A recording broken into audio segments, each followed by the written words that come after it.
The day my mother told me I should give up my rightful inheritance to my sister was the day I realized blood doesn't guarantee loyalty. I sat across from her at our family's antique dining table, the same one where we'd celebrated countless birthdays and holidays, as she explained why my sister Emma deserved what my father had left me. Little did she know, I had built something far more valuable than anything my father could have left behind, a company worth over $10 million that no one in my family knew existed. I remember the morning everything began to unravel with perfect clarity. It was an unusually warm spring day, the kind where the air feels heavy with anticipation. I had driven 3 hours to visit my childhood home for what I thought would be a normal family gathering, the first since my father's funeral, 6 weeks earlier. Before we jump back in, tell us where you're tuning in from, and if this story touches you, make sure you're subscribed. Because tomorrow, I've saved something extra special for you. The sprawling Victorian house I grew up in looked the same as always.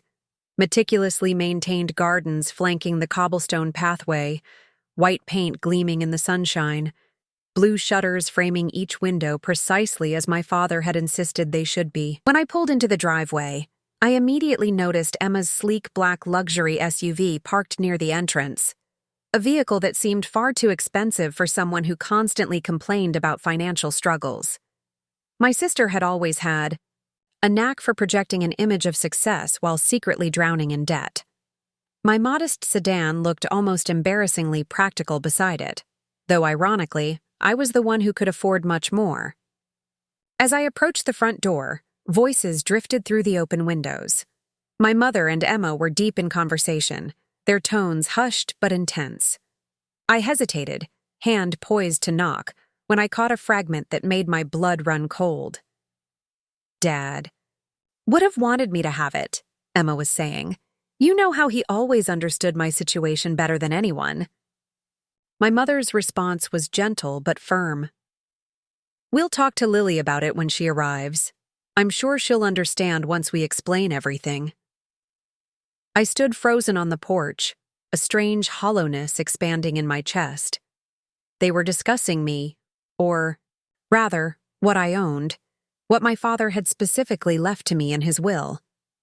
I considered turning around, driving away, and postponing this conversation until I felt more prepared.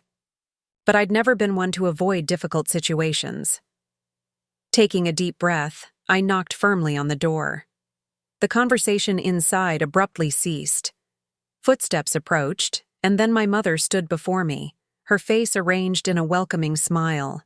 That didn't quite reach her eyes. "Lily, darling, we were just talking about you," she said, embracing me with the faint scent of her signature perfume enveloping me momentarily. The familiar smell that had once meant comfort now felt cloying, almost suffocating. "I heard," I replied simply, stepping into the foyer. The house smelled of cinnamon and coffee, my mother's standard offering for family discussions. Emma appeared in the archway leading to the living room, her expression carefully neutral. At 35, 2 years my senior, she had always been the more conventionally beautiful sister, tall and willowy with our father's striking blue eyes and our mother's golden hair. Today, she was impeccably dressed in what I recognized as designer clothes, a detail that didn't escape my notice given her supposed financial difficulties. "Hey, Lil," she said, the childhood nickname feeling inappropriate now. "Good drive?" "Fine," I answered, the tension already building between my shoulder blades. "What were you two discussing about me before I arrived?" My directness had always been a source of contention in our family. My father had appreciated it. My mother and sister had always found it uncomfortable. My mother sighed, gesturing toward the dining room. "Let's sit down. I've made coffee, and we might as well address this now." The dining room was flooded with light from the bay windows overlooking the garden. 3 cups were already arranged on the table, suggesting they'd been waiting to have this conversation. I took my usual seat, the chair to the right of where my father would have sat at the head of the table. Emma sat opposite me, while my mother took what had been my father's place, a subtle shift in family hierarchy that didn't go unnoticed. "Lily," my mother began, her hands wrapped around her coffee cup, "we need to discuss your father's will." "What about it?" I asked, leaving my own cup untouched. Everything was quite clear, I thought. My father, Thomas Bennett, had built a successful construction company from nothing. While not extraordinarily wealthy, he'd left behind a comfortable estate, the fully paid house, some investments, his collection of rare books, and, most significantly, a plot of commercial land on the outskirts of town that had been in our family for generations. The land had recently become valuable as the city expanded in that direction. Developers had been making offers for years, but my father had always refused to sell. In his will, he'd divided things fairly from my perspective. Emma received half, the liquid assets and investments, while I got the other half plus the land. My mother kept the house and its contents, along with her own separate savings. It had seemed equitable, considering Emma had already received significant financial help from our parents throughout her adult life. "Your sister is going through a difficult time," my mother continued, glancing at Emma, who immediately adopted an expression of practiced vulnerability. "The divorce has been hard on her, and with the kids to consider." Emma had recently separated from her husband, though from what I'd gathered, she had been the one to initiate it. Her 2 children, my niece and nephew, whom I adored despite the complicated dynamics with their mother, were adjusting to the new reality.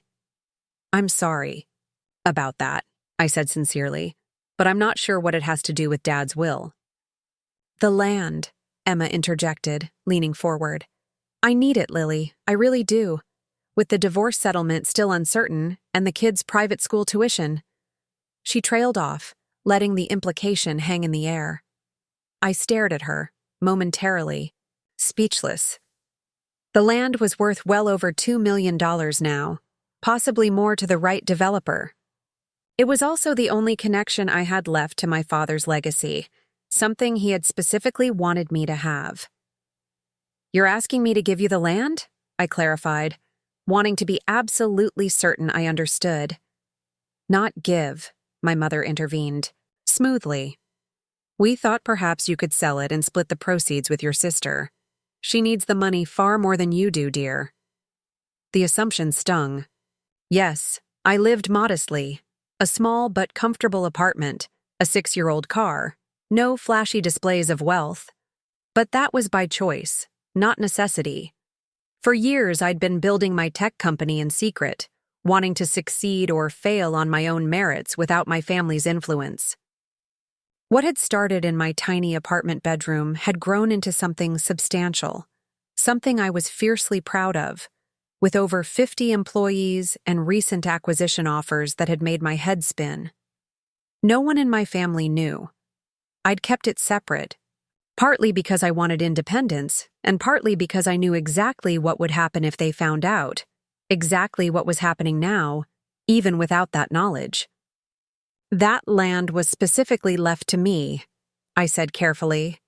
"Dad knew what he was doing when he made his will." Emma's expression hardened slightly. "Dad didn't realize how things would turn out for me. He couldn't have known about the divorce, or how Philip would fight me on every penny." "And he certainly couldn't have anticipated how well you're doing," my mother added. "Your job at that tech company has been very stable. You don't have children to support. Your sister's needs are simply greater right now." The irony almost made me laugh. The job my mother referred to had been my cover story for years, a middle management position that explained my comfortable but modest lifestyle. In reality, I was the founder and CEO of Blue Matrix Solutions, a software company specializing in supply chain logistics that had revolutionized inventory management for mid-sized businesses. My stable job had made me a millionaire many times over. "This isn't about needs," I said, feeling a familiar disappointment settle over me. "This is about respecting Dad's wishes." "Your father would want you to help your sister," my mother insisted, her voice taking on the authoritative tone she'd used throughout our childhood when ending discussions. Family comes first, Lily. Always. Preparing and narrating this story took us a lot of time, so if you are enjoying it, subscribe to our channel. It means a lot to us. Now back to the story. I glanced between them, suddenly seeing the situation with painful clarity. They had decided this before I arrived. In their minds, this wasn't a discussion. It was a formality. They expected me to acquiesce, as I often had throughout my life when faced with the united front of my mother and sister. I need to think about this, I said finally, buying myself time. Emma's face fell slightly. She had expected immediate agreement. There's really nothing to think about. You don't need the money, I do. It's that simple. It's not about money, I replied, feeling something shift inside me. It's about principle. Principles don't pay for your niece and nephew's education, Emma shot back, her vulnerability act slipping. Neither does your new SUV or those Louboutins you're wearing, I observed quietly. The room fell silent. My mother looked shocked that I'd noticed, or perhaps that I'd had the audacity to mention it. That's not fair, Emma eventually said. My image is important for my work. I have to look successful, even when I'm struggling. Emma worked in real estate, where appearance certainly mattered, but her spending had always exceeded reasonable, professional requirements. While I drove a practical car and lived below my means, she maintained the facade of wealth at the expense of actual financial stability. I think we should table this discussion for now, my mother suggested, her tone indicating her disappointment in my reluctance. Lily, please just consider what we're asking. Your sister deserves this chance to get back on her feet. As I drove home that evening, my hands gripped the steering wheel so tightly my knuckles turned white. The familiar roads blurred before me as I replayed the conversation, the entitlement, the assumptions, the casual dismissal of my father's explicit wishes. For years, I'd kept my success separate from my family life, wanting validation that wasn't tied to financial achievement. I'd craved their respect for who I was, not what I owned. But as the highway stretched before me, I realized I'd been protecting people who wouldn't do the same for me. Maybe it was time the truth came out. Maybe it was time they learned that the daughter they thought needed to sacrifice for her struggling sister had built something more valuable than they could imagine, and had done it entirely on her own. I remember the morning everything began to unravel with perfect clarity. It was an unusually warm spring day, the kind where the air feels heavy with anticipation. I had driven 3 hours to visit my childhood home for what I thought would be a normal family gathering. The first, since my father's funeral 6 weeks earlier. The sprawling Victorian house I grew up in looked the same as always. Meticulously maintained gardens flanking the cobblestone pathway, white paint gleaming in the sunshine, blue shutters framing each window precisely as my father had insisted they should be. When I pulled into the driveway, I immediately noticed Emma's sleek black luxury SUV parked near the entrance. A vehicle that seemed far too expensive for someone who constantly complained about financial struggles. My sister had always had a knack for projecting an image of success while secretly drowning in debt. My modest sedan looked almost embarrassingly practical beside it, though ironically, I was the one who could afford much more. As I approached the front door, voices drifted through the open windows. My mother and Emma were deep in conversation, their tones hushed but intense. I hesitated, hand poised to knock, when I caught a fragment that made my blood run cold. Dad would have wanted me to have it, Emma was saying. You know how he always understood my situation better than anyone. My mother's response was gentle but firm. We'll talk to Lily about it when she arrives. I'm sure she'll understand once we explain everything. I stood frozen on the porch, a strange hollowness expanding in my chest. They were discussing me, or rather what I owned, what my father had specifically left to me in his will. I considered turning around, driving away, and postponing this conversation until I felt more prepared. but I'd never been one to avoid difficult situations. Taking a deep breath, I knocked firmly on the door. The conversation inside abruptly ceased. Footsteps approached, and then my mother stood before me, her face arranged in a welcoming smile that didn't quite reach her eyes. "Lily, darling, we were just talking about you," she said, embracing me with the faint scent of her signature perfume enveloping me momentarily. The familiar smell that had once meant comfort now felt cloying, almost suffocating. "I heard," I replied simply, stepping into the foyer.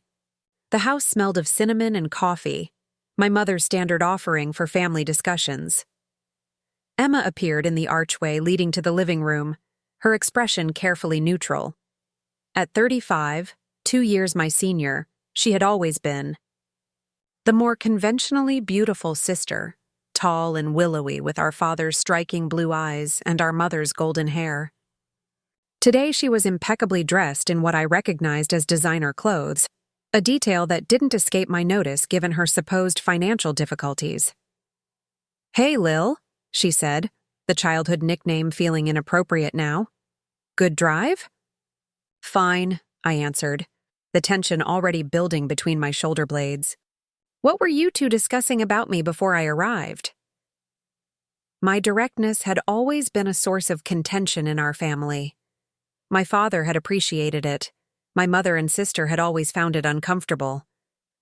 My mother sighed, gesturing toward the dining room. "Let's sit down. I've made coffee, and we might as well address this now." The dining room was flooded with light from the bay windows overlooking the garden. 3 cups were already arranged on the table, suggesting they'd been waiting to have this conversation. I took my usual seat, the chair to the right of where my father would have sat at the head of the table. Emma sat opposite me, while my mother took what had been my father's place, a subtle shift in family hierarchy that didn't go unnoticed. "Lily," my mother began, her hands wrapped around her coffee cup, "we need to discuss your father's will." "What about it?" I asked, leaving my own cup untouched. Everything was quite clear, I thought. My father, Thomas Bennett, had built a successful construction company from nothing. While not extraordinarily wealthy, he'd left behind a comfortable estate, the fully paid house, some investments, his collection of rare books, and, most significantly, a plot of commercial land on the outskirts of town that had been in our family for generations. The land had recently become valuable as the city expanded in that direction. Developers had been making offers for years, but my father had always refused to sell. In his will, he'd divided things fairly from my perspective. Emma received half, the liquid assets and investments, while I got the other half plus the land. My mother kept the house and its contents, along with her own separate savings. It had seemed equitable, considering Emma had already received significant financial help from our parents throughout her adult life.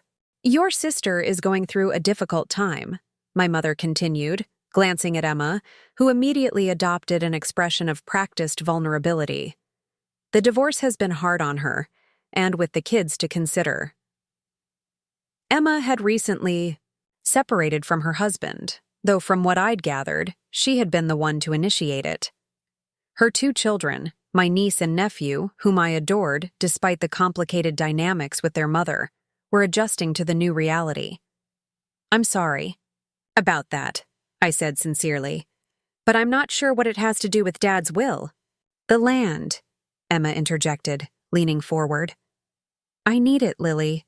I really do. With the divorce settlement still uncertain and the kids' private school tuition." She trailed off, letting the implication hang in the air. I stared at her, momentarily, speechless. The land was worth well over $2 million now, possibly more to the right developer. It was also the only connection I had left to my father's legacy, something he had specifically wanted me to have. "You're asking me to give you the land?" I clarified, wanting to be absolutely certain I understood. "Not give," my mother intervened, smoothly. "We thought perhaps you could sell it and split the proceeds with your sister." She needs the money far more than you do, dear. The assumption stung. Yes, I lived modestly, a small but comfortable apartment, a 6-year-old car, no flashy displays of wealth. But that was by choice, not necessity. For years, I'd been building my tech company in secret, wanting to succeed or fail on my own merits without my family's influence. What had started in my tiny apartment bedroom had grown into something substantial, something I was fiercely proud of, with over 50 employees and recent acquisition offers that had made my head spin. No one in my family knew. I'd kept it separate, partly because I wanted independence, and partly because I knew exactly what would happen if they found out. Exactly what was happening now, even without that knowledge. That land was specifically left to me, I said carefully. Dad knew what he was doing when he made his will. Emma's expression hardened slightly. Dad didn't realize how things would turn out for me. He couldn't have known about the divorce, or how Philip would fight me on every penny. And he certainly couldn't have anticipated how well you're doing, my mother added. Your job at that tech company has been very stable. You don't have children to support. Your sister's needs are simply greater right now. The irony almost made me laugh. The job my mother referred to had been my cover story for years, a middle management position that explained my comfortable but modest lifestyle. In reality, I was the founder and CEO of Blue Matrix Solutions, a software company specializing in supply chain logistics that had revolutionized inventory management for mid-sized businesses. My stable job had made me a millionaire many times, over. This isn't about needs, I said, feeling a familiar disappointment settle over me. This is about respecting Dad's wishes. Your father would want you to help your sister, my mother insisted, her voice taking on the authoritative tone she'd used throughout our childhood when ending discussions. Family comes first, Lily, always. I glanced between them, suddenly seeing the situation with painful clarity. They had decided this before I arrived. In their minds, this wasn't a discussion. It was a formality. They expected me to acquiesce, as I often had throughout my life, when faced with the united front of my mother and sister. I need to think about this, I said finally, buying myself time. Emma's face fell slightly. She had expected immediate agreement. There's really nothing to think about. You don't need the money, I do. It's that simple. It's not about money, I replied, feeling something shift inside me. It's about principle. Principles don't pay for your niece and nephew's education. Emma shot back, her vulnerability act slipping. Neither does your new SUV or those Louboutins you're wearing, I observed quietly. The room fell silent. My mother looked shocked that I'd noticed, or perhaps that I'd had the audacity to mention. That's not fair, Emma eventually said. My image is important for my work. I have to look successful, even when I'm struggling. Emma worked in real estate, where appearance certainly mattered, but her spending had always exceeded reasonable, professional requirements. While I drove a practical car and lived below my means, she maintained the facade of wealth at the expense of actual financial stability. I think we should table this discussion for now, my mother suggested, her tone indicating her disappointment in my reluctance. Lily, please just consider what we're asking. Your sister deserves this chance to get back on her feet. As I drove home that evening, my hands gripped the steering wheel so tightly my knuckles turned white. The familiar roads blurred before me as I replayed the conversation. The entitlement, the assumptions, the casual dismissal of my father's explicit wishes. For years, I'd kept my success separate from my family life, wanting validation that wasn't tied to financial achievement. I'd craved their respect for who I was, not what I owned. But as the highway stretched before me, I realized I'd been protecting people who wouldn't do the same for me. Maybe it was time the truth came out. Maybe it was time they learned that the daughter they thought needed to sacrifice for her struggling sister had built something more valuable than they could imagine, and had done it entirely on her own. The following week was a blur of activity at Blue Matrix. We were in the final stages of launching our new inventory prediction algorithm, something that had taken my team nearly 2 years to perfect. The office buzzed with the particular energy that comes with being on the verge of something revolutionary. To my employees, I was Lily Bennett, hands-on CEO who worked alongside them, not above them. Here, I wasn't the quiet, accommodating daughter, or the less favored sister. I was respected for my vision, my technical expertise, and my leadership. "The beta testing results are incredible," said Dominic, my chief technology officer, as we reviewed the data in the conference room. The wall of windows behind him revealed the Seattle skyline, the Space Needle visible in the distance through a rare break in the clouds. "Client satisfaction is at 98%. I've never seen numbers like this." I allowed myself a small smile of satisfaction. "The team deserves all the credit. They've poured everything into this project."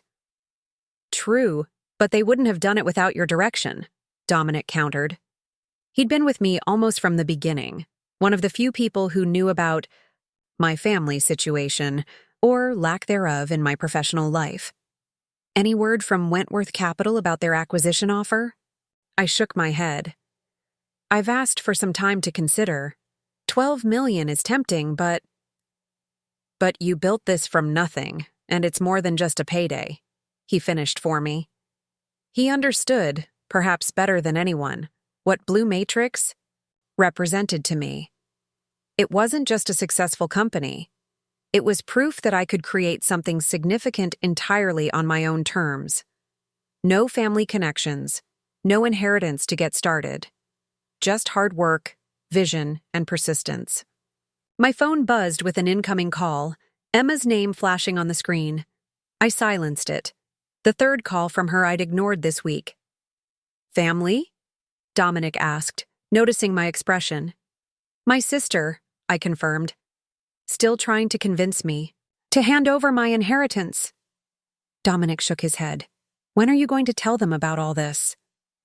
He gestured around us at the sleek office space that occupied half a floor in one of Seattle's premier business towers. "I don't know," I admitted. "Part of me wants to prove I don't need their validation, but another part wants to see their faces when they realize what you've built while they've been underestimating you," he finished with a knowing grin. I laughed despite myself. "Is that petty?" "Human," he corrected. "Completely human." After the meeting, I retreated to my office to focus on the acquisition offer paperwork. The numbers were impressive. $12 million for a company I'd started in my apartment with nothing but a laptop and a concept. The irony wasn't lost on me. My sister was pressuring me to give up land worth maybe $2 million at most, while I was considering an offer 6 times that amount. As I reviewed the terms, my phone buzzed again, this time with a text from my mother. "We need to discuss the land situation. Emma's meeting with a potential buyer tomorrow. Call me back." The presumption took my breath away. They were already meeting with buyers for land that wasn't theirs to sell. The familiar feeling of being overlooked, of having my boundaries ignored, washed over me. Throughout my childhood and early adulthood, this dynamic had played out countless times. Emma wanted something, my mother supported her, and I was expected to go along with it. "Not this time," I murmured to myself, putting the phone aside without responding. Instead, I pulled up the document I'd been working on in private. Moments. A detailed analysis of my father's commercial land and its potential. Unlike my sister, who just saw dollar signs, I'd been researching what could actually be done with the property. Its location at the growing edge of our hometown made it valuable not just for immediate sale, but as a long-term investment. The EWAM city's development plan showed expansion in that direction over the next decade. Roads would be improved, utilities extended. Property values would likely double again. But more than that, I saw potential for something meaningful, something that would honor my father's legacy better than a quick sale ever could. My father had always spoken of that land with a particular pride. This has been in our family for generations, he'd told me once as we walked its perimeter together. I've held on to it because I believe it will matter someday, not just for its value, but for what it could become. At the time, I hadn't fully understood, but now, with years of business experience behind me, I did. It wasn't just a plot of land. It was an opportunity to create something lasting. I was deep in these thoughts when my assistant, Nora, knocked on my door. "Your 4 o'clock is here," she reminded me. "Thanks, Nora. Give me just a minute." After she left, I closed the land documents and took a deep breath, shifting my focus back to Blue Matrix. But the land, and what it represented, lingered in the back of my mind. That evening, I drove home to my apartment in the hip Capitol Hill neighborhood. It was modest by CEO standards. A 2-bedroom in a converted historic building with exposed brick walls and large windows. I could have afforded much more, but this place felt like me, understated but with character, practical but with touches of carefully chosen luxury. I poured myself a glass of wine and stepped out onto my small balcony, looking out at the city lights. Seattle had been my home for 8 years now, ever since I'd left my hometown with a computer science degree and ambition burning in my chest.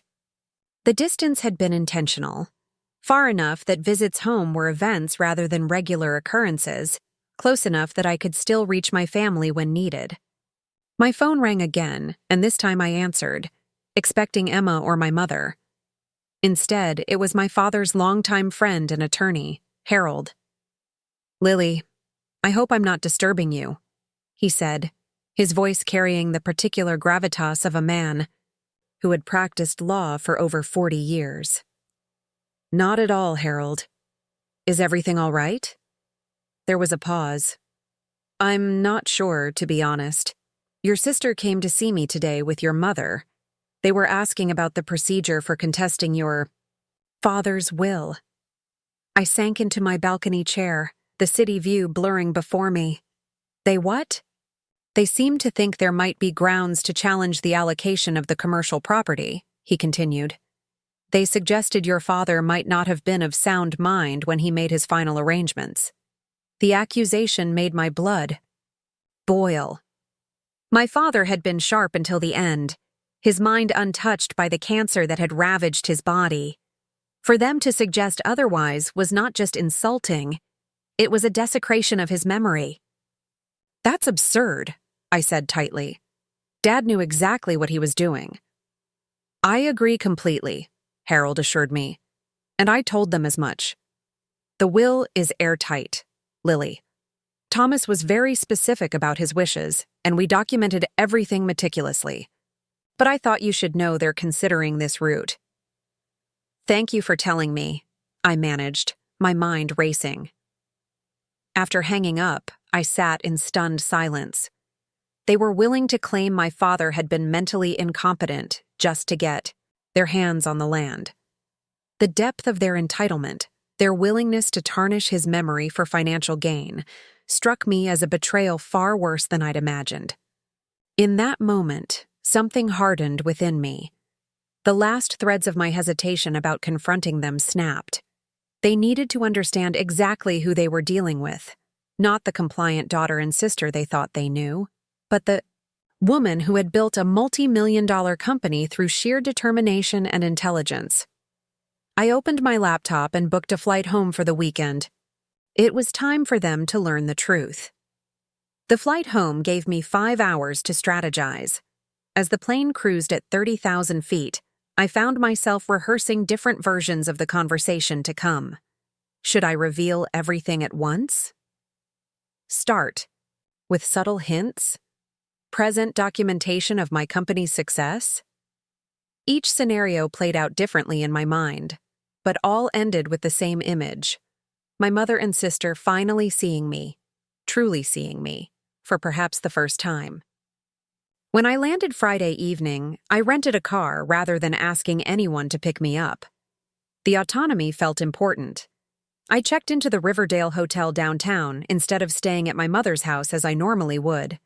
The surprise visit was tactical. I'd texted only that I'd be in town for the weekend and wanted to meet to resolve the inheritance situation.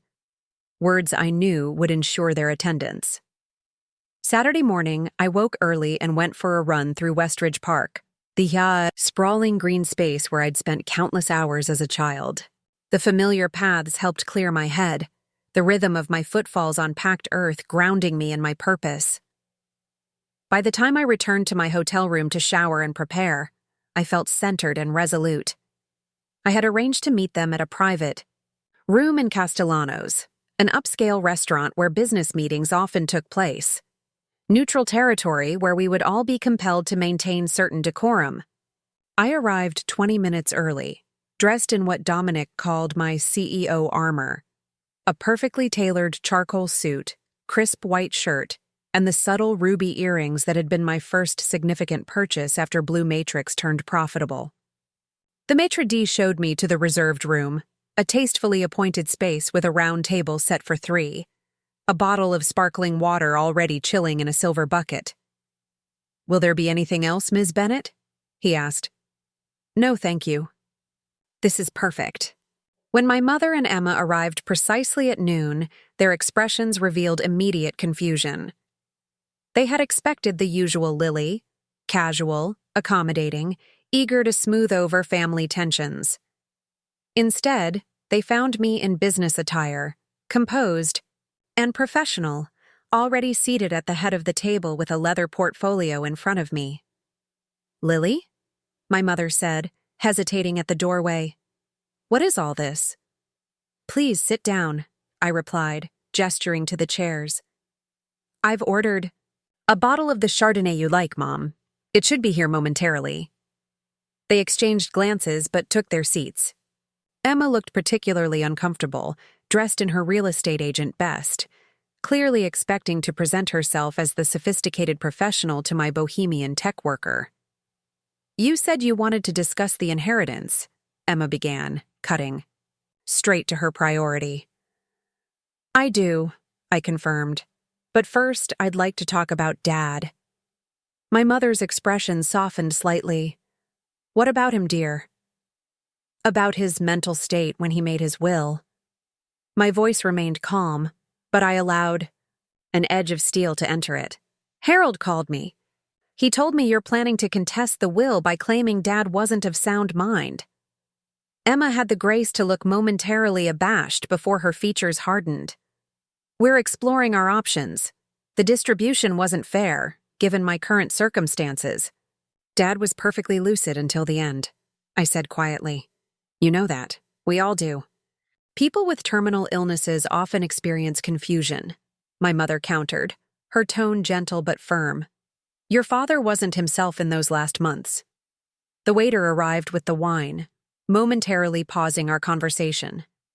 After he'd poured and departed, I looked directly at my mother. "That's a lie," I said simply, "and we both know it. Dad's mind was sharp until the last week. He discussed business with me 3 days before he finalized his will." "Business?" Emma scoffed. "What would Dad discuss with you about business? You work in middle management at a tech company. He built his construction firm from nothing." The perfect opening. I took a sip of water, allowing the moment to stretch. "That's not entirely accurate," I finally said. My mother frowned. "What do you mean, Lily?" I opened the leather portfolio and withdrew several glossy pages, printouts from business publications, featuring Blue Matrix, articles about our innovative approach to inventory management, and a highlighted copy of the acquisition offer letter. "I don't work in middle management," I said, sliding the pages across the table. "I founded and currently serve as CEO of Blue Matrix Solutions. We're a software company that specializes in supply chain logistics. Last year, our revenue exceeded $8 million. Last month, we received an acquisition offer for $12 million. The silence that followed was profound. My mother picked up the nearest article, her eyes widening as she read. Emma flipped through the papers more frantically, landing on the wait see acquisition letter with its unmistakable figures. "This can't be right," Emma said finally. "You've never mentioned any of this." "No, I haven't," I agreed. "I wanted to succeed or fail on my own merits. I didn't want family connections or expectations influencing my path." "But how?" my mother asked, genuine bewilderment in her voice. "How did you manage this without any of us knowing?" "The same way I've done most things in my life," I replied evenly. "Quietly, thoroughly, and without seeking approval or recognition." Emma was still staring at the acquisition letter, her expression a complex mix of disbelief and calculation. $12 million, she murmured. "That's the current offer," I confirmed. "We're still negotiating terms." My mother finally looked up from the article she'd been reading. "I don't understand why you kept this from us, Lily. We're your family." "Are we?" I asked, the question hanging in the air between us. "Because family doesn't try to manipulate each other. Family doesn't attempt to invalidate a father's final wishes by questioning his sanity. Family doesn't assume one sibling should sacrifice for another without all the facts." Emma's face flushed. "That's not fair. I didn't know about any of this." "Would it have mattered if you did?" I challenged. "Or would you still have expected me to give up my inheritance because you've made poor financial choices despite having every advantage?" "Lily," my mother interjected, her tone warning. "There's no need to be unkind." "I'm not being unkind, Mom. I'm being honest. Perhaps for the first time in our relationship." I took another sip of water, gathering my thoughts. This wasn't just about revealing my success. It was about addressing the fundamental imbalance that had defined our family dynamics for as long as I could remember. "I never wanted to turn this into a competition," I continued, my voice softer. "I've never cared about having more than Emma or being more successful. What I've cared about is being respected, having my choices and boundaries honored, and being treated as an equal member of this family." "Of course we respect you," my mother insisted, though her eyes kept darting to the business articles spread across the table, as if reevaluating everything she thought she knew about her younger daughter. "Your actions suggest otherwise," I countered. "When Emma wanted my inheritance, you both assumed I should give it up without question. You didn't ask about my financial situation or my plans for the land. You just decided I should sacrifice because that's what I've always done." Emma leaned forward, her expression shifting to one I recognized well, the calculated charm she employed when trying to get her way. "Lily, this is amazing, truly. You've built something incredible, and we're both so proud of you. But surely, now you can understand why the land doesn't matter as much to you as it does to me? With your company's success, you don't need—" "Stop," I interrupted, raising my hand. "This isn't about need. It's about respect. Dad left that land to me because he trusted me with it. He knew I would honor his vision for it." "What vision?" my mother asked, genuine curiosity in her voice for perhaps the first time in our conversation. I pulled out another document from my portfolio, the development plan I'd been working on. "Dad and I talked about the land several times in his final months," I explained. "He didn't just see it as an asset to be liquidated. He saw potential for something lasting. I've been developing a proposal to turn the property into a mixed-use development with affordable housing units, small business incubation spaces, and a community center named after him." I passed the document to my mother, who began reviewing it with growing interest. "This would cost millions to develop," she observed. "Yes," I acknowledged. "Money I now have access to." Dad knew I was building something significant, even if he didn't know the details. He was the only one who ever asked about my work with genuine interest, who believed I might be capable of more than everyone assumed. As the weight of my words settled over the table, I saw something shift in my mother's expression, a dawning realization that perhaps she had never truly known her younger daughter at all. Emma, however, remained focused on the financial implications. "So you're saying you won't sell the land, even though you clearly don't need the money?" That's right, I confirmed. I'm not selling. I'm developing it according to Dad's vision and mine. That's, Emma began, but seemed unable to find the right word to express her frustration without revealing her self-interest too nakedly. That's my decision, I finished for her, as the legal owner of the property. The remainder of our lunch proceeded with strained politeness. My mother asked careful questions about Blue Matrix, how I'd started it, what our software actually did, how many people I employed. Her interest seemed genuine if belated. Emma, meanwhile, barely touched her food, her mind visibly racing behind her composed expression. I recognized the look. She was recalculating her approach, searching for a new angle now that her initial strategy had failed. As the waiter cleared our plates, Emma finally spoke up. Lily, I think we've gotten off on the wrong foot here. Obviously, we had no idea about your situation.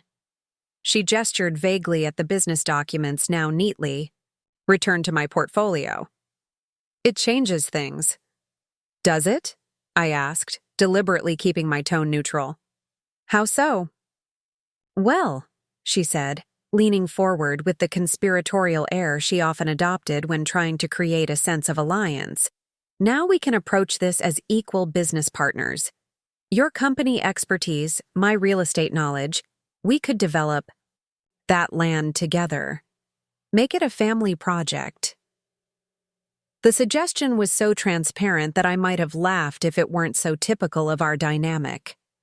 Emma always positioning herself to benefit from others' success without having done the work. Herself. I appreciate the offer, I said carefully, but I already have a development team in place. Professional urban planners who specialize in community-focused projects. Emma's smile tightened almost imperceptibly. I see. So you're cutting family out of the opportunity entirely? I'm proceeding with the vision Dad and I discussed, I corrected. This isn't about excluding anyone. It's about honoring his wishes with the right expertise. My mother placed her hand on Emma's arm, a subtle signal for her to back down. Lily, what your sister means is that we're just trying to understand your plans. This is all very sudden for us. I know, I acknowledged, and I'm sorry for the secrecy, but surely you can understand why I kept my professional life separate, given how our family dynamics have played out over the years. My mother had the grace to look slightly uncomfortable at that. Perhaps we should all take some time to process this new information, she suggested. It's a lot to take in. We parted ways outside the restaurant, my mother embracing me with what felt like genuine warmth for the first time in years. I'm proud of you, she whispered, surprising me. Your father always said you had a quiet strength that would surprise us all someday. Emma's goodbye was more perfunctory, a quick hug and a promise to call soon that we both knew was empty. As I watched them walk to their car, I felt a complex mixture of emotions. Relief at having finally revealed my truth. Sadness for the years of connection we'd lost to misunderstanding, and wariness about what might come next. Emma wasn't one to accept defeat gracefully. I spent the rest of the afternoon visiting the land that had sparked this entire conflict. The 12 acres sat at the junction of old farmland and the expanding edge of town, with mature oak trees, lining the northern boundary and a small stream cutting through the eastern corner. Development had crept steadily closer over the years, with a new shopping center visible from the highest point of the property. Standing there, I could see both what it was and what it could become. My father had acquired it piece by piece over decades, patiently assembling a parcel large enough to matter.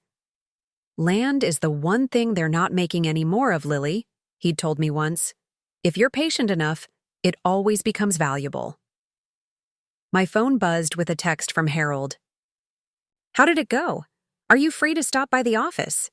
Harold's law office occupied the second floor of a historic building downtown, its interior a comforting mix of modern efficiency and old-world charm. Leather chairs, digital displays, and the subtle scent of books and furniture polish. He greeted me with a warm handshake, his expression openly curious. "I take it from your mother's call that your meeting was eventful," he said, gesturing for me to take a seat. "My mother called you?" I asked, surprised. He nodded, settling behind his desk. "About an hour ago. She had some questions about your father's discussions regarding the land. Specifically, whether he had mentioned any development plans to me." I felt a surge of validation. My mother was fact-checking, taking my claims seriously rather than dismissing them outright. "What did you tell her?" "The truth," Harold said simply. "That Thomas had indeed spoken to me about his hopes for the property. That he believed you would be the one to realize its potential, given your business acumen. His words, not mine. Though I now understand them better." He gave me a pointed look. "Your secret is out, I take it?"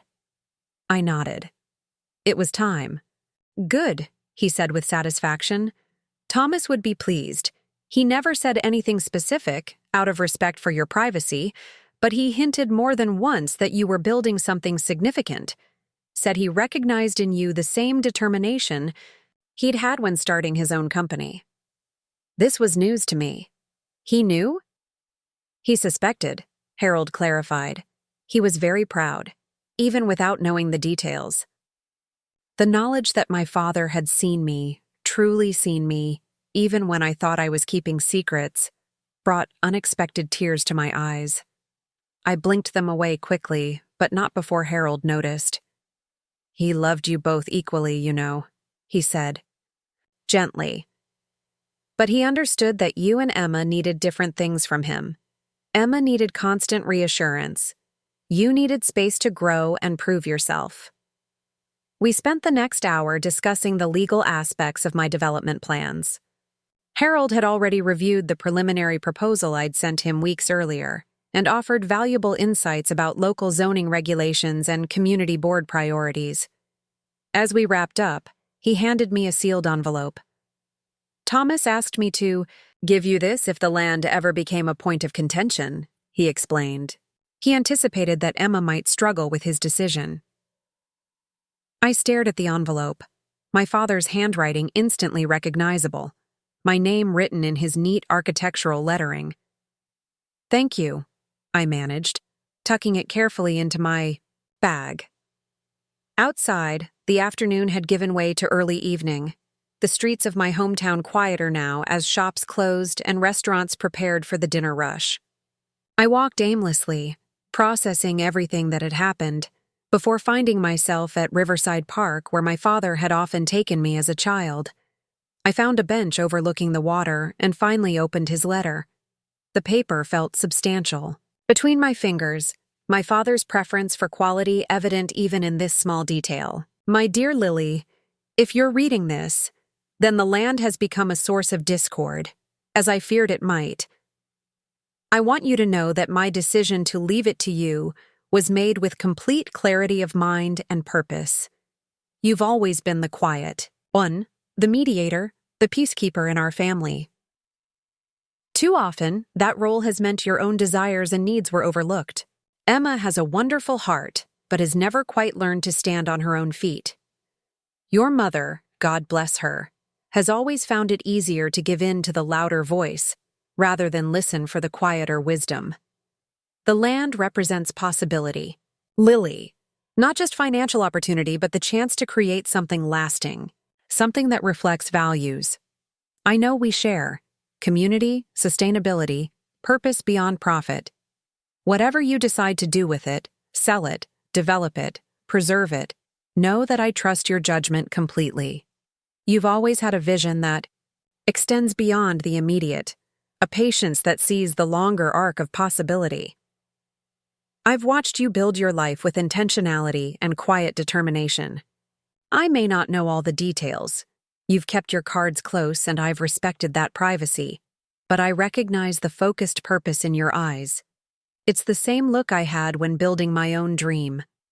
Be brave enough to stand your ground, Lily. Your voice deserves to be heard. Your vision deserves to be realized. The land is yours because I believe in what you will do with it, not because I love you more or Emma less. With pride and love, Dad. By the time I finished reading, tears flowed freely down my face. Not from sadness, but from profound recognition. My father had seen me completely, in ways I hadn't fully realized. He had given me the land not despite my quiet nature, but because of it. Because he trusted the careful, thoughtful way I approached everything in my life. As the sun began to set over the river, casting golden light across the water, I made a decision.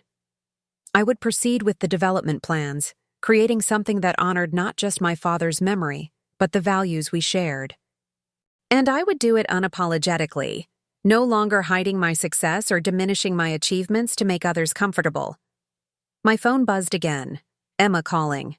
I let it go to voicemail, not yet ready for whatever new approach she might attempt. Tomorrow would be soon enough to face the next phase of this family drama. Tonight was for sitting with my father's words, for allowing myself to feel fully seen and understood by him, even if that understanding had come too late for us to share it in person. The river flowed steadily onward, unchanging yet never the same from moment to moment. Like family bonds, I thought, constant yet evolving, shaped by currents both seen and unseen. The water caught the last rays of sunlight, transformed briefly into ribbons of fire before fading into twilight blue. I tucked my father's letter carefully back into my bag and rose from the bench, feeling both lighter and more grounded than I had in years. Whatever came next, I would face it with the quiet strength my father had recognized in me all along. I returned to Seattle the following day with renewed purpose, my father's letter safely tucked into the inner pocket of my laptop bag. The flight gave me time to reflect on next steps, both for Blue Matrix and for the development project back home. By the time we touched down at SeaTac, I had sketched out a rough timeline and identified the key decisions that needed to be made. Monday morning, I gathered my executive team for a meeting I'd been postponing for weeks. The acquisition offer from Wentworth Capital deserved serious consideration, but I needed to be certain about my vision for both Blue Matrix and the land development before moving forward. I've decided to decline Wentworth's offer, I announced, after summarizing the weekend's events. Dominic raised an eyebrow but didn't look surprised. Vivian, our CFO, looked less convinced. $12 million is significantly above market value, Lily, she pointed out. Their eagerness suggests they see potential we might be underestimating. Or they recognize what we've built has value beyond the immediate financials, I countered. The technology we've developed for inventory prediction has applications we've only begun to explore. Dominic leaned forward. You're thinking about the land development project. I nodded. The software we built to manage supply chains could be adapted to coordinate sustainable community development. Imagine applying our prediction algorithms to energy usage, resource distribution, community needs assessment. You want to pivot the company? Vivian asked, her expression carefully neutral. Not pivot, expand, I clarified. Our core business remains supply chain management software, but I want to create a subsidiary focused on smart community development, using our existing technology as the foundation. The discussion that followed was robust, with legitimate concerns raised about resource allocation, market positioning, and the challenges of entering a new sector. But by the end of the 2-hour meeting, a tentative consensus had emerged. We would counter Wentworth's acquisition offer with a proposal for strategic investment instead, funding that would allow us to create the new division while maintaining control of the company. I'll need you to lead the core business operations more directly, I told Dominic afterward. I'll be splitting my time between Seattle and back home until the development project is properly launched. You're sure about this? He asked. It's a lot to take on, especially with your family situation still unresolved. I'm sure, I said, thinking of my father's letter. This feels right, combining what I've built here with his legacy there, creating something meaningful from both. Over the next few weeks, I threw myself into detailed planning. I hired an architect who specialized in sustainable community design, retained a local urban planning consultant, and began preliminary discussions with the town council about zoning variances we would need. The project was ambitious: a mixed-use development featuring affordable housing, green spaces, small business incubators, and a community center that would offer educational programs focused on technology and entrepreneurship. I returned to my Maudiyai hometown every other weekend, staying at the Riverdale Hotel rather than my mother's house. Maintaining professional boundaries seemed important as the project took shape. My mother had reached out several times, her tone more respectful than I could ever remember. She seemed genuinely interested in my plans for the land, even offering to introduce me to several influential council members she knew through her volunteer work. Emma, however, remained conspicuously silent for nearly a month. I knew better than to believe she had accepted the situation. Her absence from family discussions about the project likely meant she was plotting a new approach. I didn't have to wait long to find out what it was. It was a Thursday evening in early autumn when I received an unexpected call from Brady Sullivan, the mayor of our hometown and an old family friend. "Lily, hope I'm not catching you at a bad time," he began, his typically jovial voice uncharacteristically tentative. "Not at all, Brady. What can I do for you?" There was a pause. "Well, it's about your development proposal. I've been approached by another interested party who has concerns about the project's direction." My grip tightened on the phone. "Let me guess. My sister?" "Emma did reach out, yes," he confirmed. "She's suggesting that the development might not be in line with your father's wishes for the community. She's gathered some support from neighbors who are worried about increased traffic and changes to the area's character." It was a clever move, I had to admit.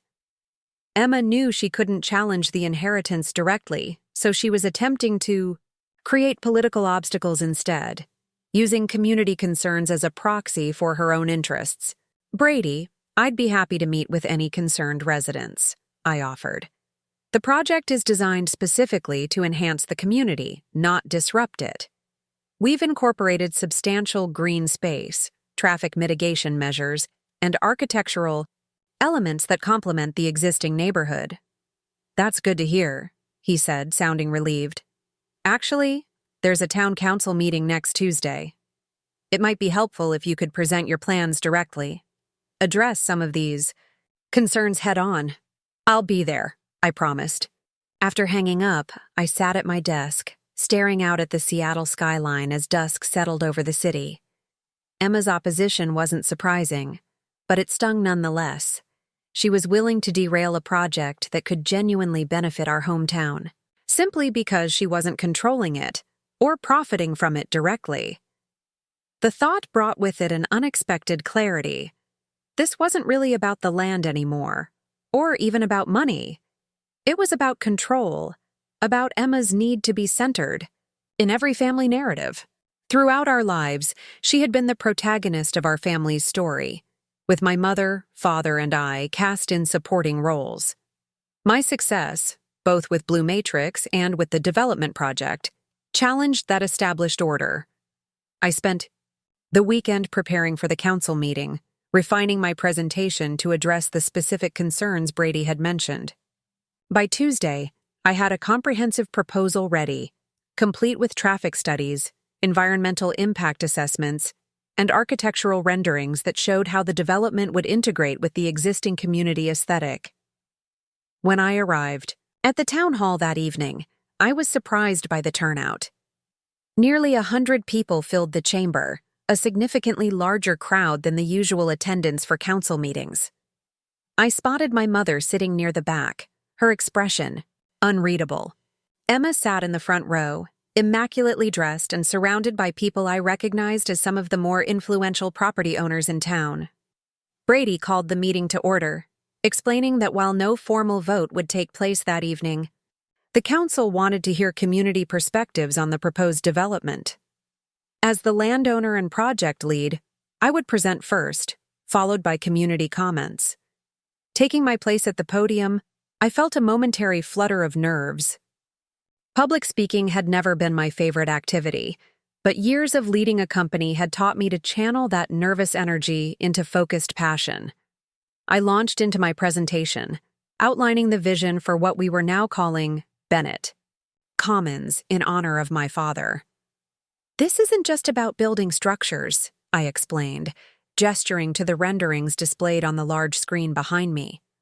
"It's about creating connections between people, between businesses, between the past we honor and the future we're building together." My father believed in this community. He believed in its potential to grow while maintaining the character and values that make it special. I detailed the environmental considerations, the affordable housing component, the incubator spaces for local entrepreneurs, and the community center that would offer technology education for all ages. The presentation was comprehensive but concise, ending with a clear invitation for questions and feedback. The room was silent for a moment after I finished. Then Brady opened the floor for comments. The first few speakers were supportive. A local teacher excited about the educational opportunities. A young couple struggling to find affordable housing in a market increasingly dominated by luxury developments.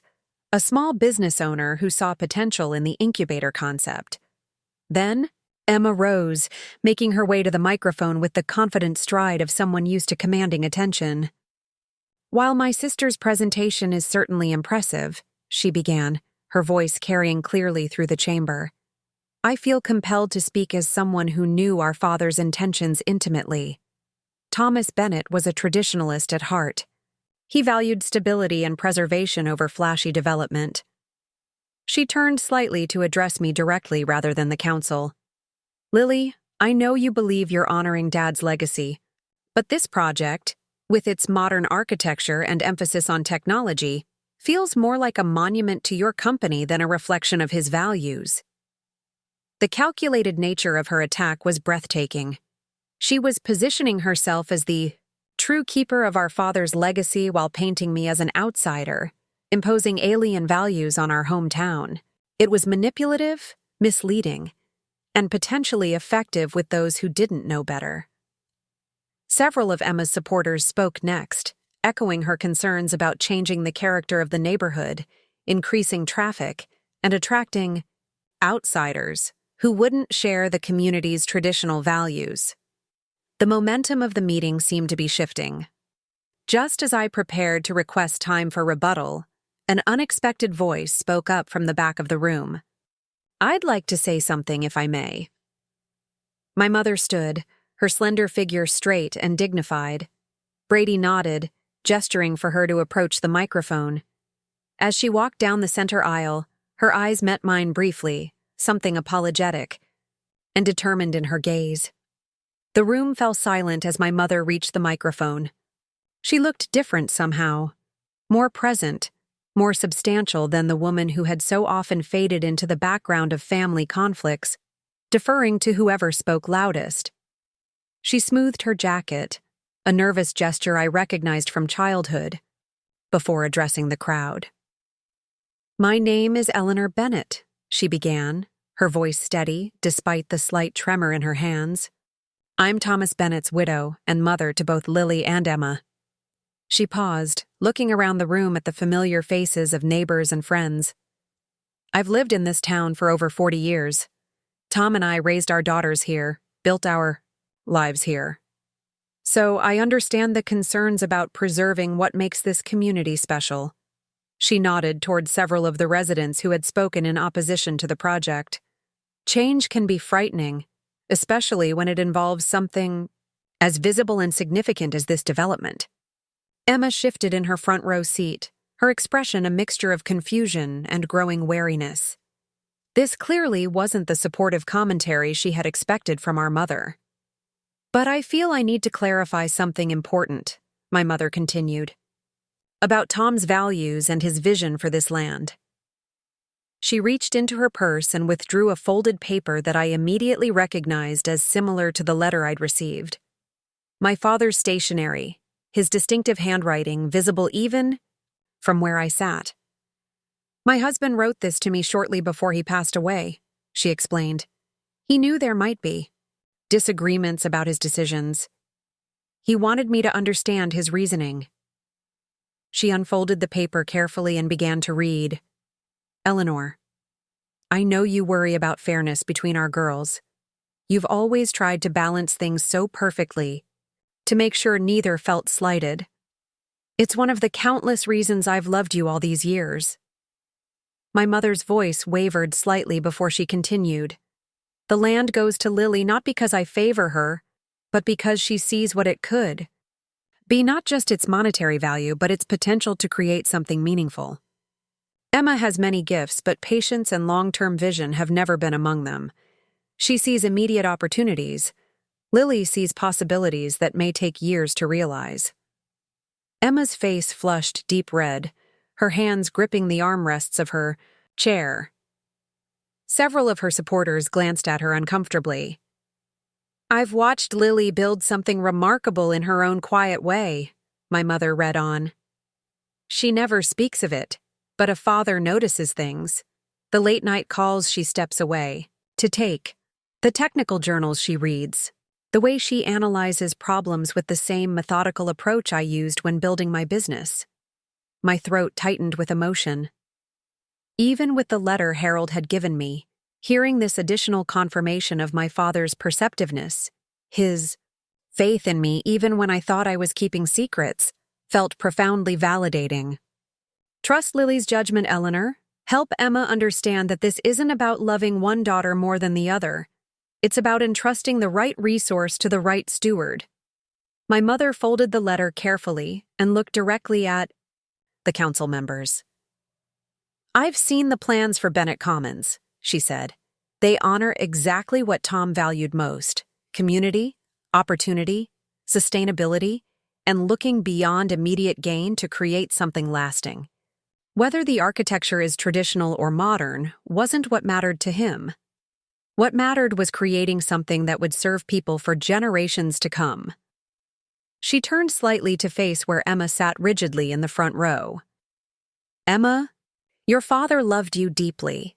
He admired your social intelligence, your ability to connect with people, your determination.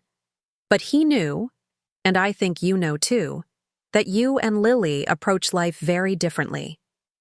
He made his decision not to hurt you, but to ensure his legacy would be stewarded in the way he believed was best.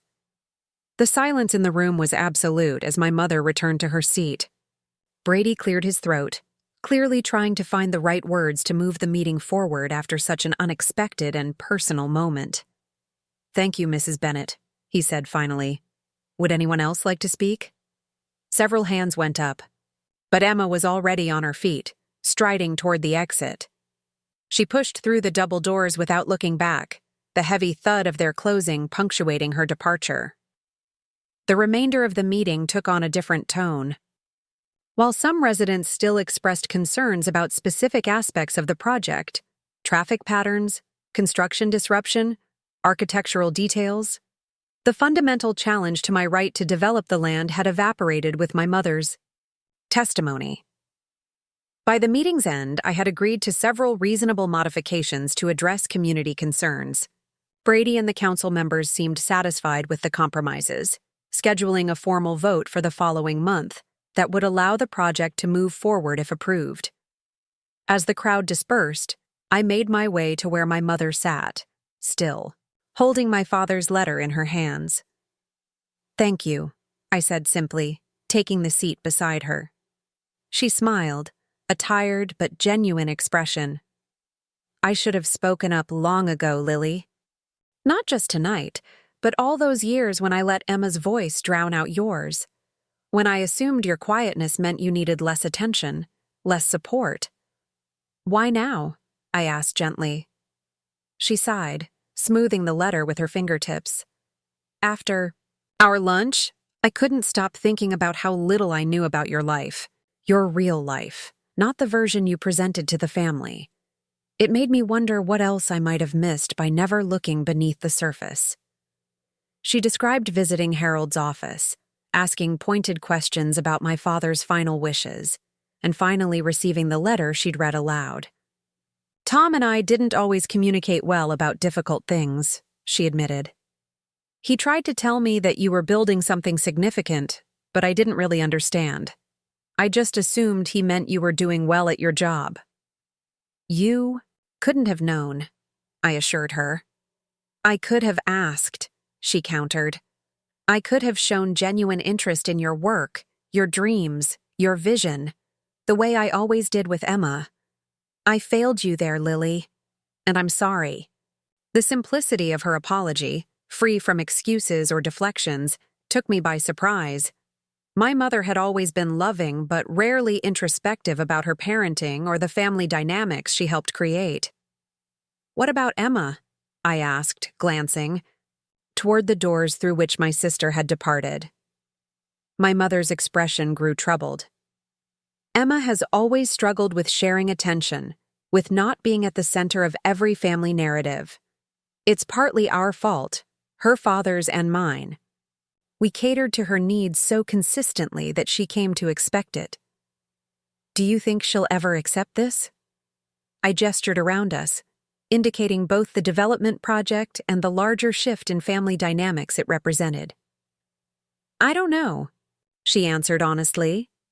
Emma processes disappointment through anger first. She'll need time.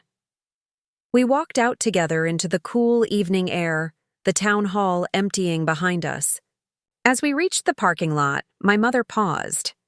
Would you consider staying at the house tonight instead of the hotel? I'd like to hear more about your company, about the life you've built in Seattle. Really hear it this time. The invitation felt significant, not just practical hospitality, but a genuine reaching across the distance that had grown between us over years of misunderstanding. I agreed, following her home in my rental car. That night, sitting in the kitchen where I'd grown up, I told my mother the full story of Blue Matrix, the early struggles, the breakthrough algorithm, the growing pains and triumphs of building a successful company. She listened with an attentiveness I couldn't remember experiencing from her before, asking thoughtful questions that showed she was truly engaging with the substance of my work. You remind me so much of your father, she said during a lull in the conversation.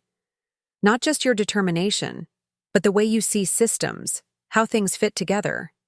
He could walk into a half-built structure and immediately visualize the finished building, understand how each component contributed to the whole. I smiled, feeling the weight of her words. That's the highest compliment you could give me. It's the truth, she replied simply. I just wish I'd seen it sooner. When I finally went to bed in my old room, surrounded by the relics of my teenage years, I felt something shift into place. A piece of myself that had been hanging slightly askew for decades finally settling into proper alignment. My mother might never fully understand the technical aspects of my work, but she was trying to see me clearly for perhaps the first time. It was a beginning. The next morning over breakfast, we discussed practical next steps for both the Bennett Commons project and our family relationships. I'd like to be involved, my mother offered tentatively. Not in the business aspects, that's far outside my expertise, but perhaps with the community center planning? I've been involved with local education initiatives for years. I might have useful perspectives to offer. I'd welcome that, I said sincerely. The center is meant to be a true community resource. Having someone who deeply understands this town's needs would be invaluable. Her face brightened with genuine enthusiasm. I could help coordinate with the schools, set up mentorship programs. There are so many talented young people here with limited access to technology education. As we collaborated on ideas, I found myself appreciating sides of my mother I'd rarely seen. Her organizational skills, her network of community connections, her genuine commitment to education. We were connecting as adults, as collaborators, in a way we never had when I was growing up. The elephant in the room, of course, was Emma. Neither of us had heard from her since her dramatic exit from the town hall meeting. Should I reach out to her? I asked as we cleared the breakfast dishes. My mother considered the question carefully. Give her a little space first. Emma's never handled public challenges well, and last night was significant. Let her process it. When you do reach out, focus on collaboration rather than the conflict. I nodded, appreciating the insight. As much as Emma's behavior had hurt and frustrated me over the years, she was still my sister. The prospect of permanent estrangement wasn't something I wanted, even if our relationship needed dramatic recalibration. The weeks that followed were some of the busiest and most productive of my life. With the town council's approval secured, unanimous vote that came through exactly as Brady had predicted, Bennett Commons moved from concept to actual development.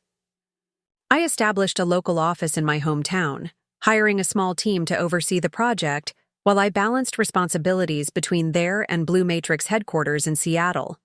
Dominic stepped up admirably at Blue Matrix, allowing me to focus significant attention on the development. Our strategic partnership with Wentworth Capital had been finalized. Not an acquisition, but an investment that gave us the capital to launch our new community development division while maintaining control of the company's direction.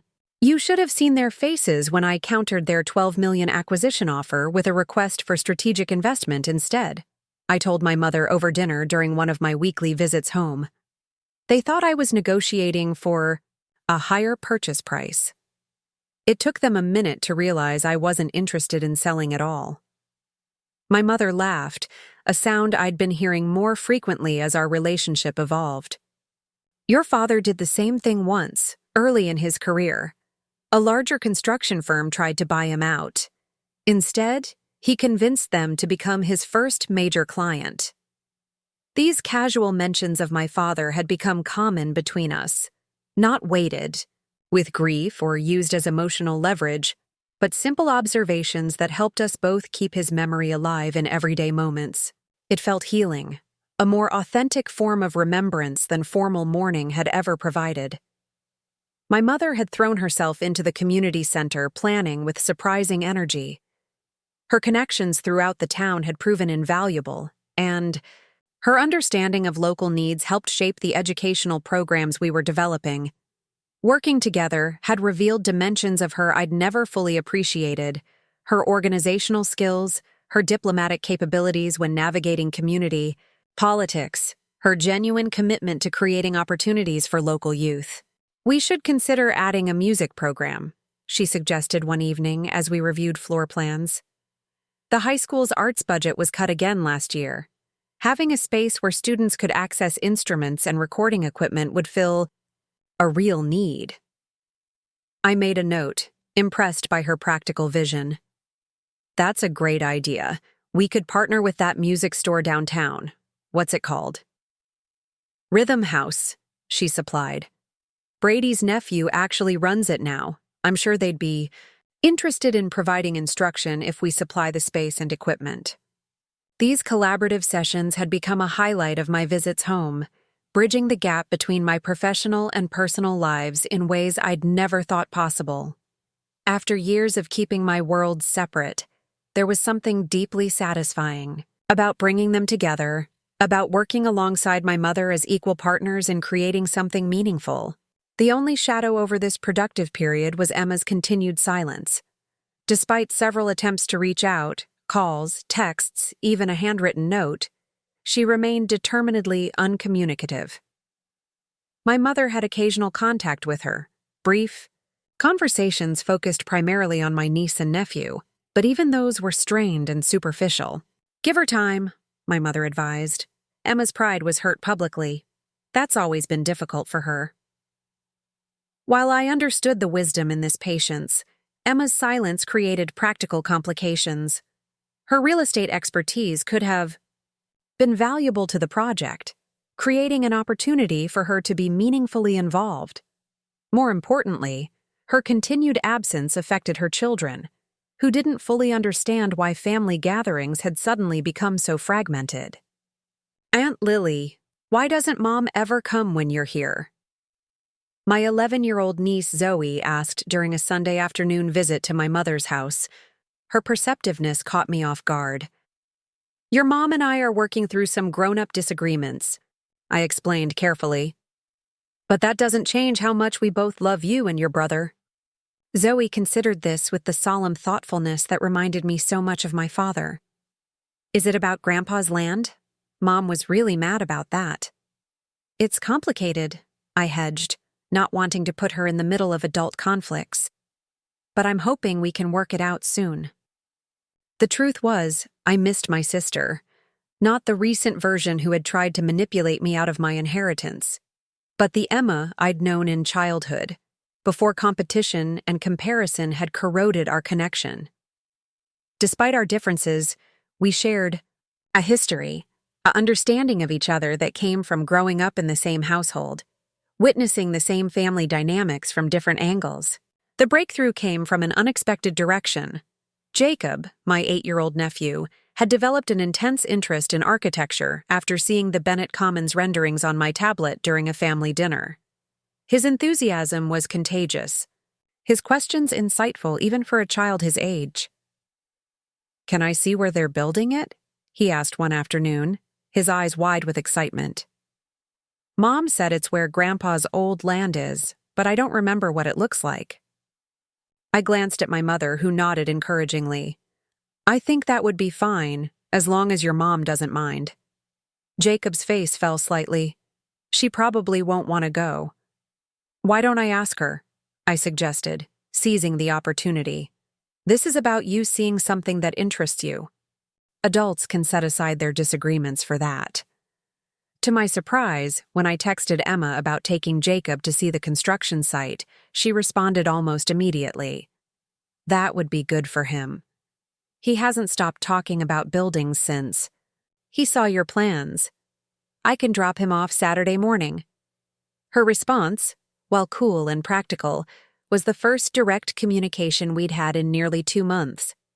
I took it as a positive sign, a small crack in the wall of silence she'd constructed. Saturday morning arrived with perfect autumn weather, crisp air, golden sunshine, and leaves beginning to turn vibrant shades of red and gold. I'd arranged for the site foreman to give us a special tour, complete with hard hats and safety vests, sized for both adults and children. When Emma's SUV pulled into my mother's driveway, I braced myself for a tense handoff. Instead, Emma emerged from the driver's side, dressed casually in jeans and a light jacket. "Mind if I join?" she asked. Her tone carefully neutral. "Jacob's been so excited about this, I thought I should see what all the fuss is about."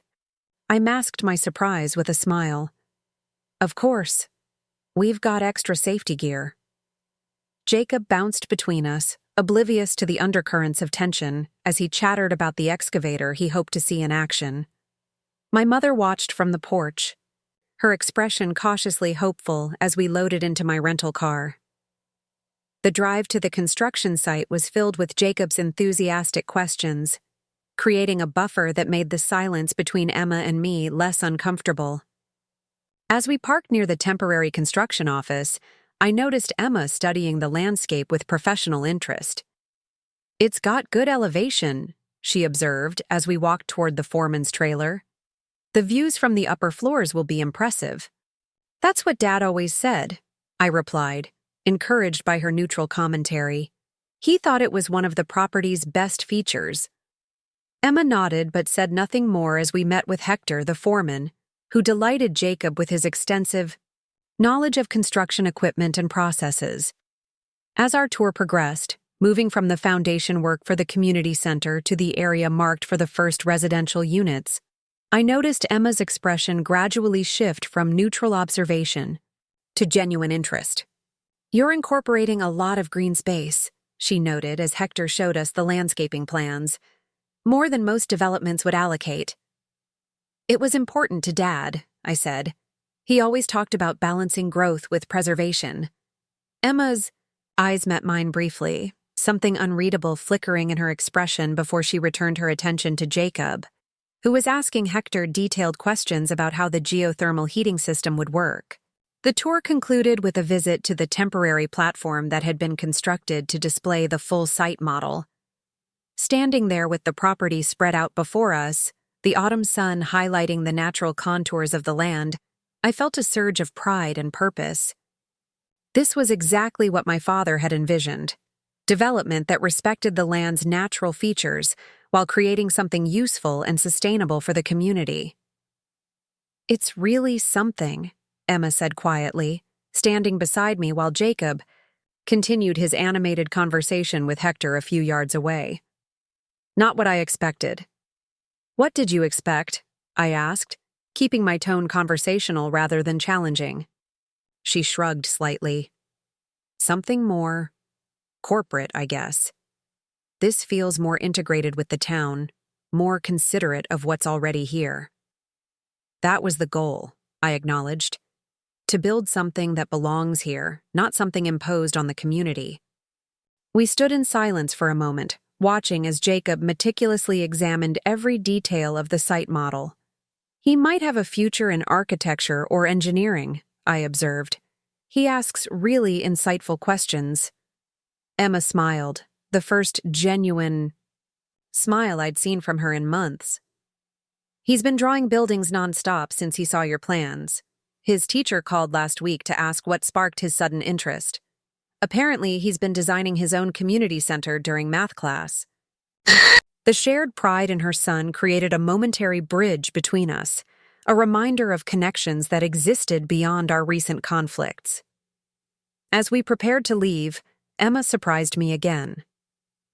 "Would you have time for coffee before you head back to your hotel? There's something I'd like to discuss."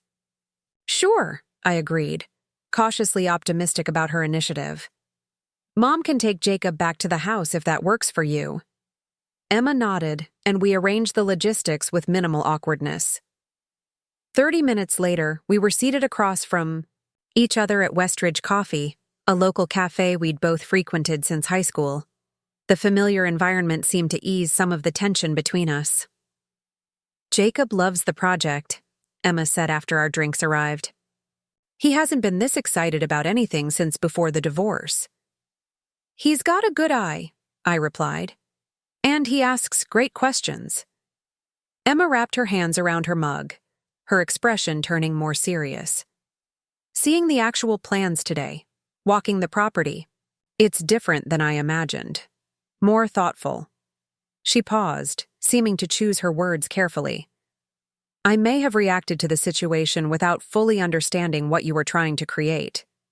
It wasn't quite an apology, but from Emma, it was significant, an acknowledgement that her opposition had been based on incomplete information and personal bias. "I appreciate you saying that," I said simply, not wanting to push for more than she was ready to give. She nodded slightly, then looked directly at me. "Is there still room for local input on the commercial spaces? Because I've been thinking about the kinds of businesses that might thrive there, given the neighborhood demographics." The question caught me by surprise, not confrontational but constructive, offering professional expertise rather than creating obstacles. "Absolutely," I said, trying not to sound too eager. "That's actually an area where we could use more local insight." As we discussed potential approaches to the commercial development, I felt a careful optimism begin to take root. This wasn't reconciliation, not yet, but it was communication, professional, respectful, focused on a shared interest rather than personal grievances. Winter descended on our hometown with unexpected ferocity that year. Heavy snowfall in November followed by an ice storm that temporarily halted construction on Bennett Commons. I extended my stay, unwilling to return to Seattle while the project faced weather-related challenges. The delay should have been frustrating, but it created an unexpected opportunity to deepen the tentative reconnection that had begun during the site visit with Emma and Jacob. "The commercial tenant mix needs careful consideration," Emma said during one of our increasingly frequent working sessions. We'd established a neutral pattern of meeting at local cafes rather than at our mother's house, creating a professional context that allowed us to sidestep the deeper emotional issues still simmering beneath the surface. "The right anchor businesses will determine whether the entire development feels cohesive or fragmented." I nodded, appreciating her expertise despite our complicated history. "What are you thinking?" She spread out market analysis documents across the table, demographic studies, consumer behavior reports, and competitor assessments she'd prepared. It was thorough professional work that showcased the strategic thinking she typically reserved for her high-end clients. "We should focus on businesses that serve multiple community needs," she explained, pointing to various sections of her analysis. "A locally owned grocery store that stocks both everyday essentials and specialty items. A cafe that transforms into a wine bar in the evenings. Flexible spaces that can host everything from children's activities to senior wellness programs." The thoughtfulness of her approach surprised me. I'd expected Emma to push for luxury boutiques or high-end restaurants that would maximize rental income, but potentially alienate much of the local community. Instead, she developed a vision that balanced commercial viability with genuine community service, much like the overall concept for Bennett Commons itself. "This is excellent work," I acknowledged, reviewing her projections. "It aligns perfectly with what we're trying to create." A flicker of surprise crossed her face, quickly masked by professional composure. She wasn't accustomed to straightforward praise from me. Our interactions had more often been characterized by polite distance or outright conflict. "I know the local market," she said with a shrug that didn't quite hide her satisfaction. "And I've been thinking about what Dad would have wanted. He always talked about businesses that serve real needs, not just wants." The mention of our father, made without tension or manipulation, marked another small step forward. We'd been carefully avoiding direct discussions of the inheritance dispute or the painful town council meeting, focusing instead on the practical aspects of the development. But these oblique acknowledgments of our shared history, of the values our father had instilled in both of us despite our differences, created tiny bridges across the chasm that had separated us for so long.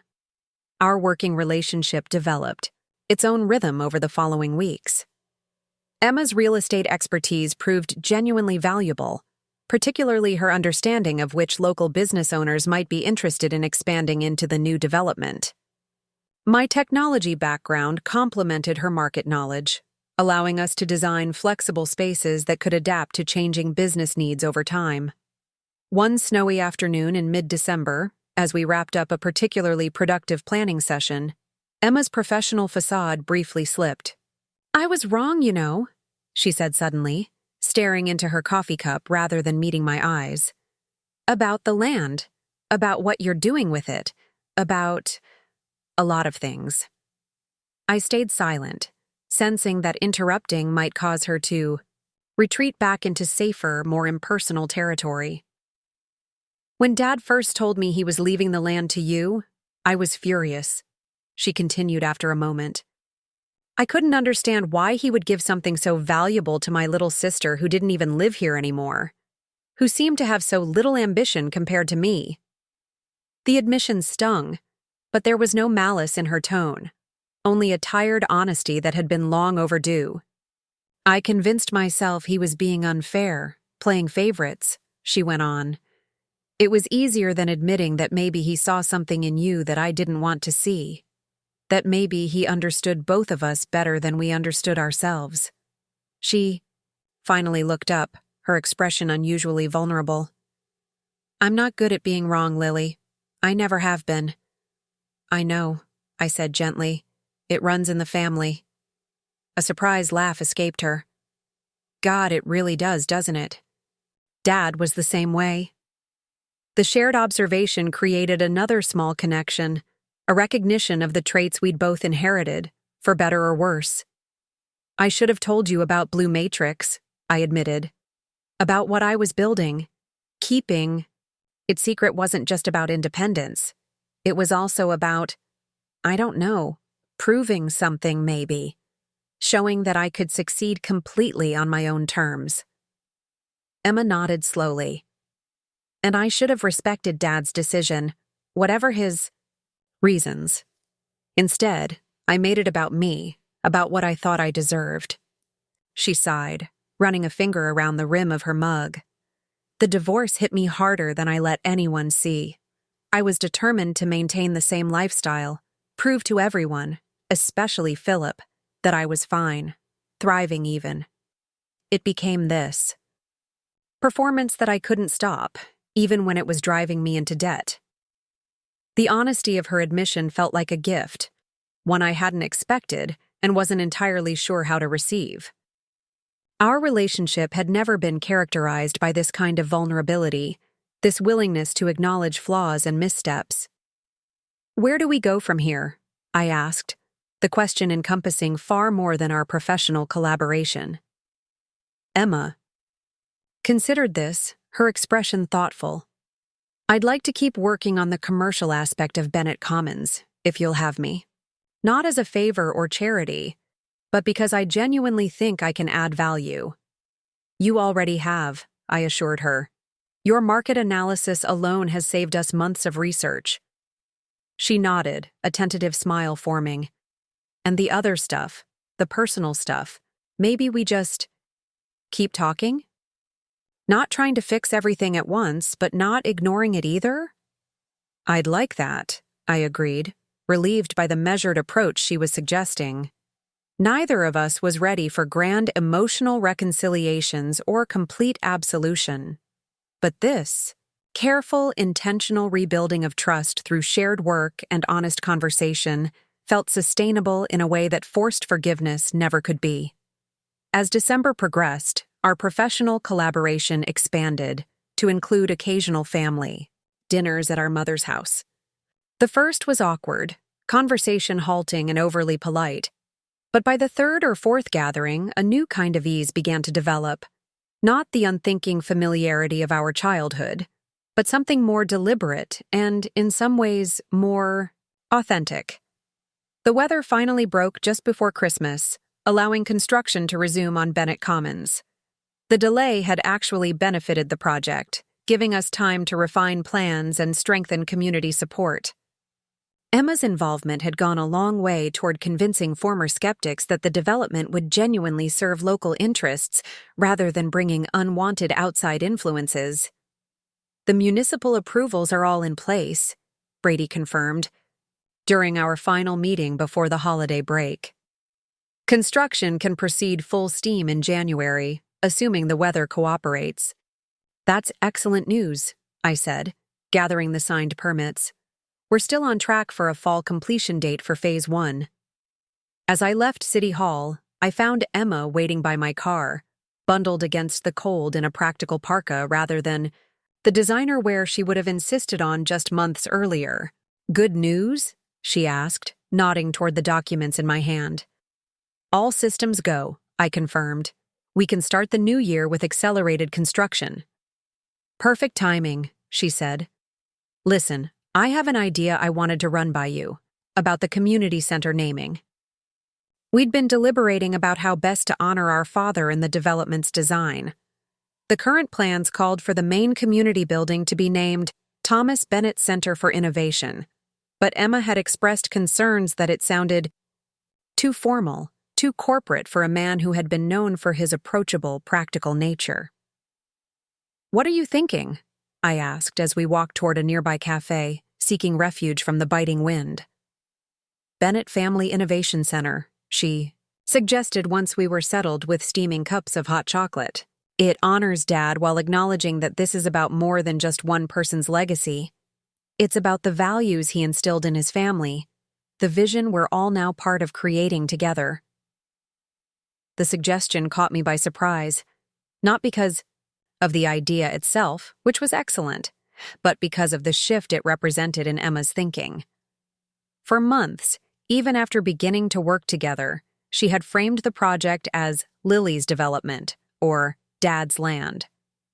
This was the first time she had positioned it as a shared family endeavor, something that connected all of us rather than dividing us. "I think that's perfect," I said sincerely. "It captures exactly what we're trying to build." Emma smiled, a genuine expression free from the calculation I'd grown accustomed to seeing. "I was hoping you'd like it. Mom does too. I ran it by her yesterday." "You two have been talking about the project?" I asked, surprised again. Their relationship had been strained since the town council meeting where our mother had publicly supported my vision over Emma's objections. Emma nodded, looking slightly self-conscious. We've been meeting for coffee once a week, talking through a lot of things. Family history, patterns we've fallen into. It's been uncomfortable, honestly, but necessary. I'm glad, I said, meaning it completely. For both of you. She's different now, Emma observed. More direct, less worried about keeping the peace at all costs. It's strange sometimes, but also kind of refreshing. I understood exactly what she meant. Our mother's newfound willingness to speak difficult truths rather than smooth over conflict had fundamentally altered the family dynamic, creating space for more authentic, if occasionally uncomfortable, interactions between all of us. As Christmas approached, I found myself looking forward to the holiday for the first time in years. Previously, family gatherings had been exercises in performative harmony, everyone playing assigned roles while carefully avoiding any topics that might disrupt the facade of perfect familial happiness. This year promised something different, not perfection, but honesty. Not unbroken harmony, but the more complex music of individuals learning to accommodate each other's authentic selves. The morning of Christmas Eve, I woke to an email notification that momentarily took my breath away. The final acquisition offer from Wentworth Capital had arrived. After months of negotiation, they had accepted all our terms. Strategic investment rather than complete acquisition, maintaining our existing leadership team, creating the new community development division with significant resource allocation. The attached documents included the final valuation. Blue Matrix Solutions, the company I had built from nothing, was now officially worth $7 million. The final valuation of Blue Matrix felt like a vindication, not just of my business acumen, but of the quiet, methodical approach I'd taken throughout my life. In a world that often rewarded flash over substance, immediate results over patient building, I had created something of lasting value through persistence and vision. I forwarded the documents to Dominic with a simple message. We did it. His response came within minutes. Never doubted you for a second, boss. Seattle office celebrating with champagne at noon. Join via video? I smiled at the thought of my team, celebrating across the country, pictured the sleek conference room filled with the brilliant, dedicated people who had helped build Blue Matrix from concept to thriving enterprise. Wouldn't miss it for the world, I replied. Before joining the video celebration, I took a moment to call my mother. The deal went through, I told her when she answered. Final valuation came in even higher than we anticipated. Oh, Lily, that's wonderful. Her genuine enthusiasm warmed me. Will you still be able to make it for Christmas Eve dinner? The kids are so excited to see you. Absolutely, I assured her. I just need to join a video call with my team at noon. Then, I'll head over to help with preparations. Christmas Eve dinner had always been a Bennett family tradition, the one holiday ritual that remained constant throughout our childhood and into adulthood. This year carried special significance as the first since my father's passing and the first since our family's painful conflicts and tentative reconciliation. The video call with the Blue Matrix team was joyful chaos. 30-plus employees raising glasses from the Seattle office while I joined from my hotel room, everyone talking over each other in their excitement. Dominic eventually called for quiet, raising his glass in a more formal toast. To Lily Bennett, he said, his expression unusually solemn, who taught us all that success doesn't have to come at the cost of integrity, that leadership can be quiet but profound, and that the best innovations serve real human needs rather than creating artificial ones.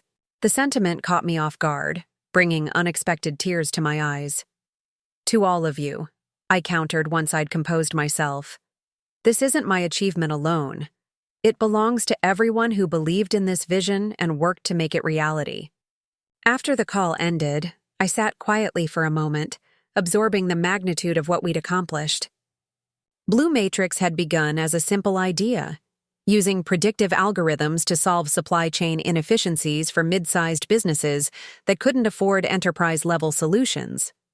From that seed had grown something that now employed dozens of people, served hundreds of clients, and would soon expand into community development applications through the Bennett Commons project. The full-circle nature of it struck me powerfully. My father's legacy, the land he had carefully assembled over decades, was now connecting with the company I had built independently. The values that had guided both endeavors were remarkably similar: patient building, practical problem solving, creating something of lasting benefit rather than quick profit. As I packed the few belongings I'd need for the next couple of days at my mother's house, my phone buzzed with a text from Emma. "Heard the big news from Mom. Congrats, sis. Well earned." The simple acknowledgement meant more coming from Emma than effusive praise would have from anyone else. Throughout our childhood and early adulthood, she had rarely recognized my achievements, always quick to minimize or dismiss anything that might shift attention from her own accomplishments.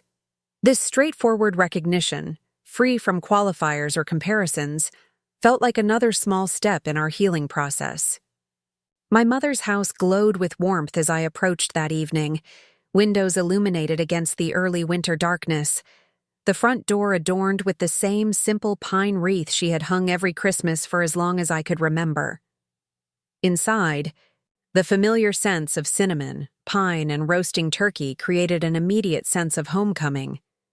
"There she is," my nephew Jacob exclaimed as I entered, running to greet me with an enthusiasm that warmed my heart. "Aunt Lily, can I show you my designs? I made a whole new building for Bennett Commons." "Absolutely," I assured him, setting down my overnight bag. "Let me say hello to everyone first, then you can show me everything." The living room was filled with family, my mother arranging holly sprigs in a crystal vase, Emma helping Zoe hang the last of the ornaments on the Christmas tree, my brother-in-law's parents chatting by the fireplace. The scene was both familiar and new, traditional elements blending with a different emotional atmosphere than previous holidays had carried. "The woman of the hour," my mother said warmly, embracing me. "Congratulations on your company's success, darling. Your father would have been so proud." "He would have been proud of all of this," I replied, gesturing to encompass the room. Not just the holiday decorations, but the family gathering in genuine rather than performative harmony. Emma approached next, her hug brief but sincere. 15.7 million, she murmured, shaking her head with a mixture of disbelief and admiration. "And to think I assumed you were barely making ends meet in middle management." "Appearances can be deceiving," I replied with a slight smile. "Something I think we've both learned this year." She nodded, acknowledging the truth in that observation. "Jacob's been drawing building plans all afternoon, waiting to show you. He's quite serious about becoming an architect now."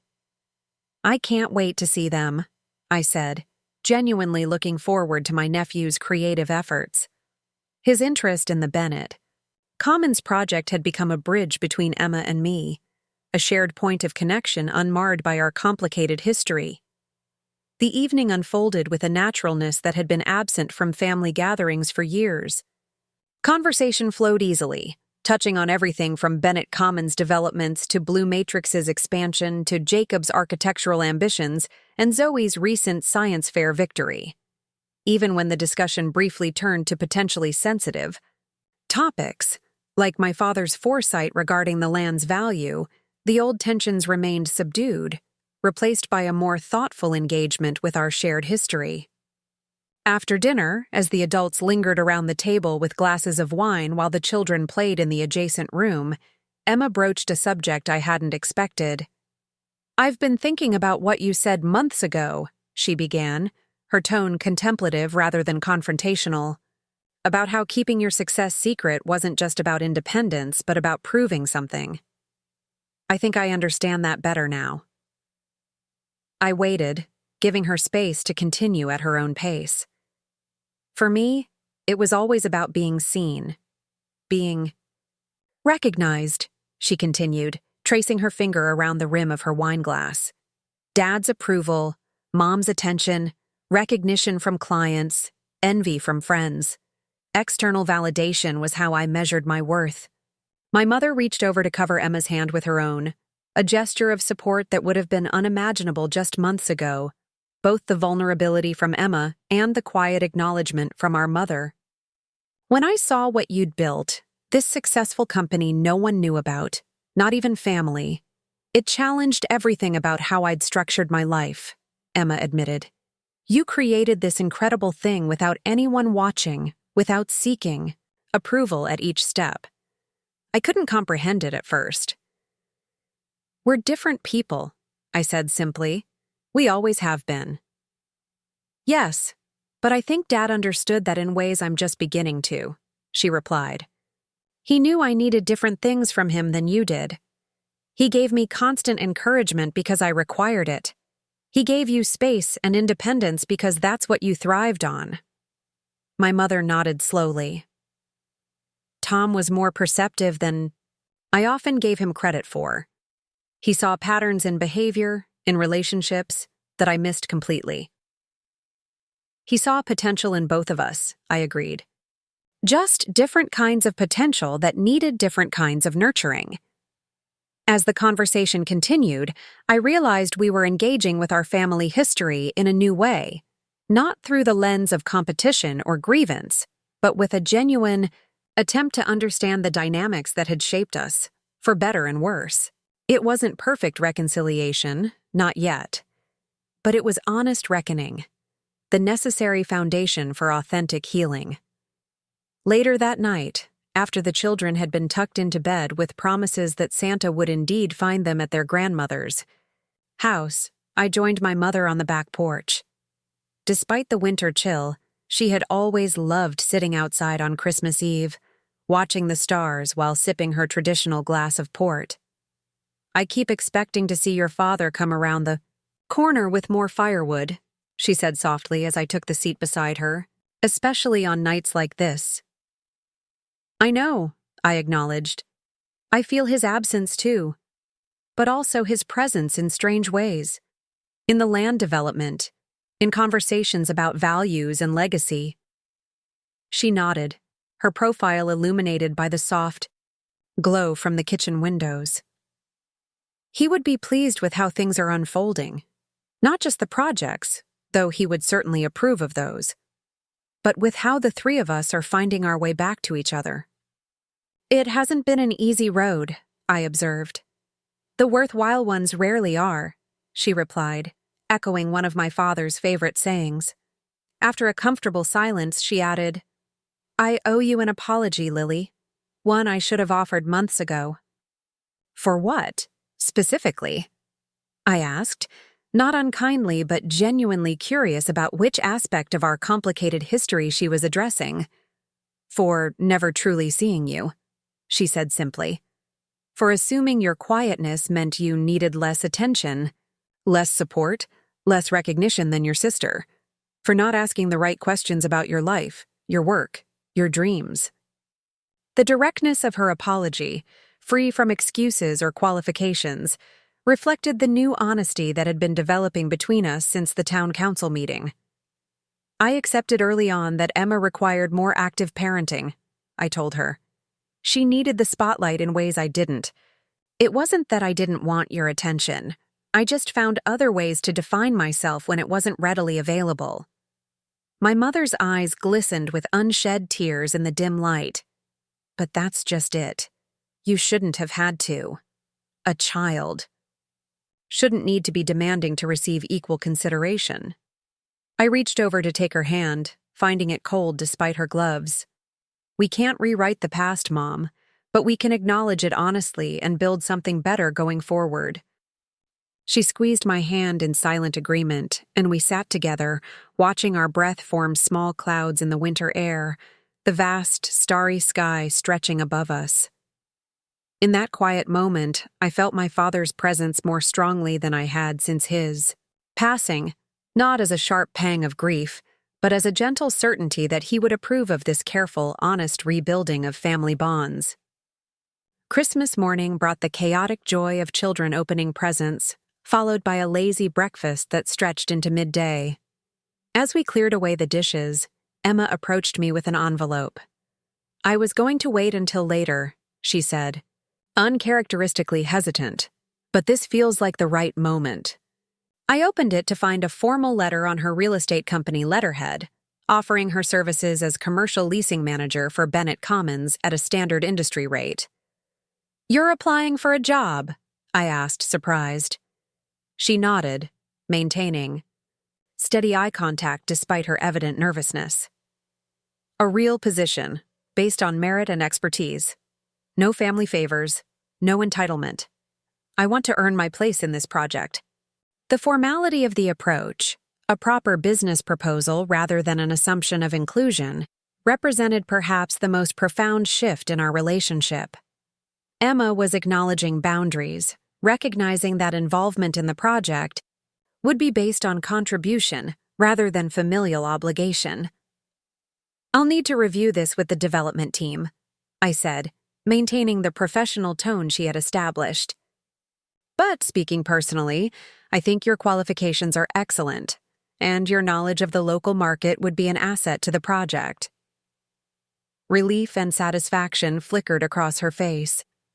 "That's all I'm asking for. Fair consideration." "You'll have it," I promised, folding the letter carefully and tucking it into my pocket. "Merry Christmas, Emma." "Merry Christmas, Lily," she replied, a genuine smile softening her features. "It's going to be an interesting year." The year that followed was indeed interesting, challenging, transformative, and ultimately rewarding, in ways I couldn't have anticipated that Christmas morning. Winter gave way to spring, bringing accelerated construction on Bennett Commons and strategic expansion at Blue Matrix. My life settled into a new rhythm, dividing time between Seattle and my hometown, between CEO responsibilities and development oversight. Emma joined the Bennett Commons team officially in February after a formal interview process that included other candidates, her insistence, not mine. She wanted to earn the position on merit alone, to prove to herself as much as to others that she could succeed without leveraging family connections. The commercial spaces became her domain, and she approached the work with unexpected diligence and creativity. "We've secured commitments from 17 local businesses," she reported during an April project meeting, her carefully organized presentation reflecting hours of behind-the-scenes work. "Including that organic grocery cooperative you wanted for the anchor space." "That's impressive," I acknowledged, genuinely surprised by her success with the cooperative, which had initially been hesitant to expand beyond their original location. "How did you convince Harvest Community to sign on?" Emma smiled, a flash of her old confidence but without the accompanying arrogance. "I listened to their concerns about maintaining their values while scaling up. Then I connected them with that sustainable business consultant you work with in Seattle. Together, we developed a growth model that preserves their cooperative structure while allowing for expansion." The thoughtfulness of her approach, prioritizing the business's values rather than simply securing a prestigious tenant, reflected how much she had grown over the past months.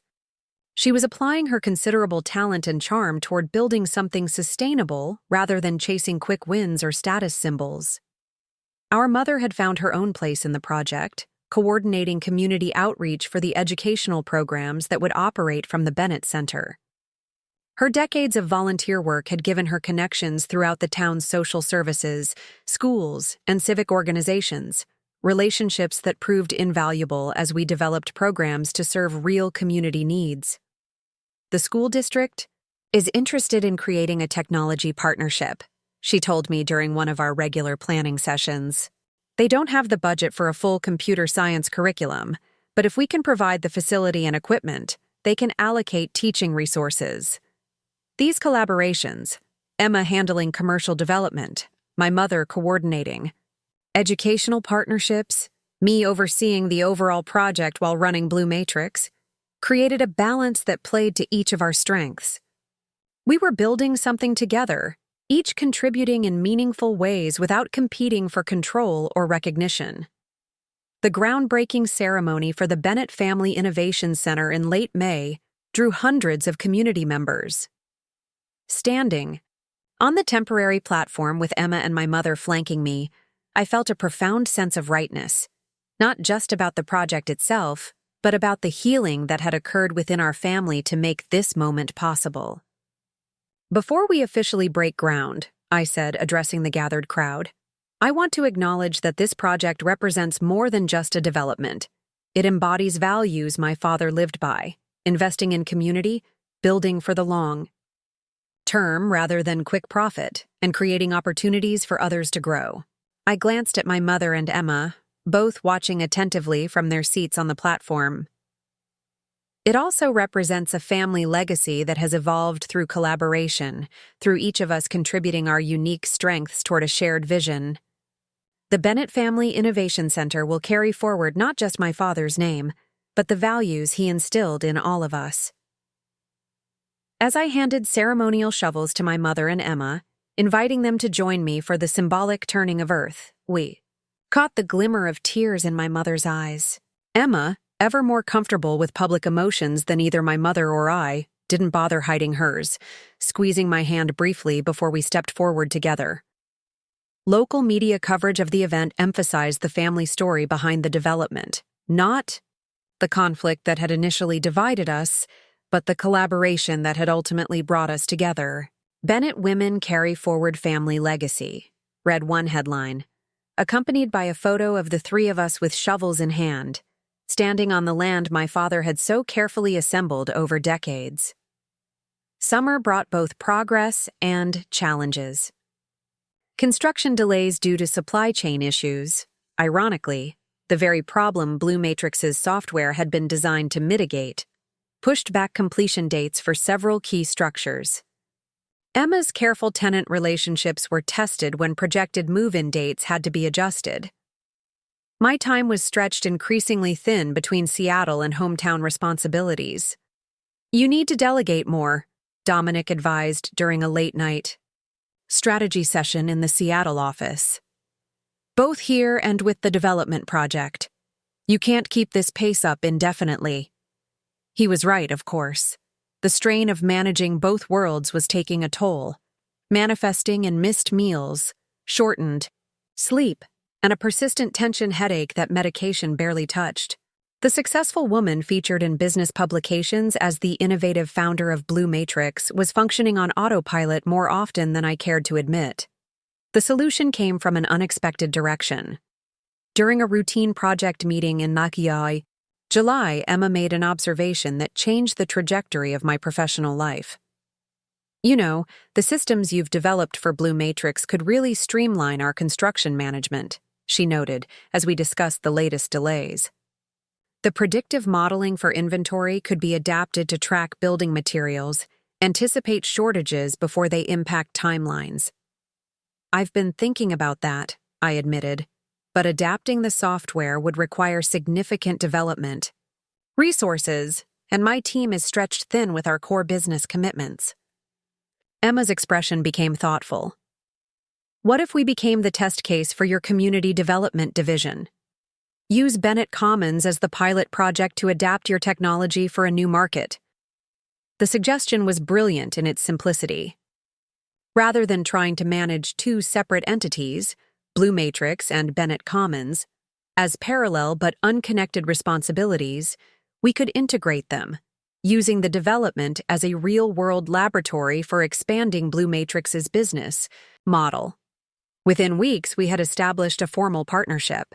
A small team from Blue Matrix relocated temporarily to our hometown office, working directly with the construction and development teams to adapt our supply chain software for community development applications. The collaboration energized both projects, creating synergies neither could have achieved alone. This is exactly what the strategic investment was meant to fund, I told the Wentworth Capital representative during their quarterly site visit in August. Practical applications of our core technology in new sectors, with real-world testing and refinement. The integration of the two projects didn't just make business sense, it also allowed me to unify my divided professional life. Rather than constantly shifting between separate responsibilities, I could approach both through a cohesive vision that leveraged the strengths of each. As autumn approached, bringing cooler temperatures and the rich colors of changing leaves, Bennett Commons began to take tangible shape.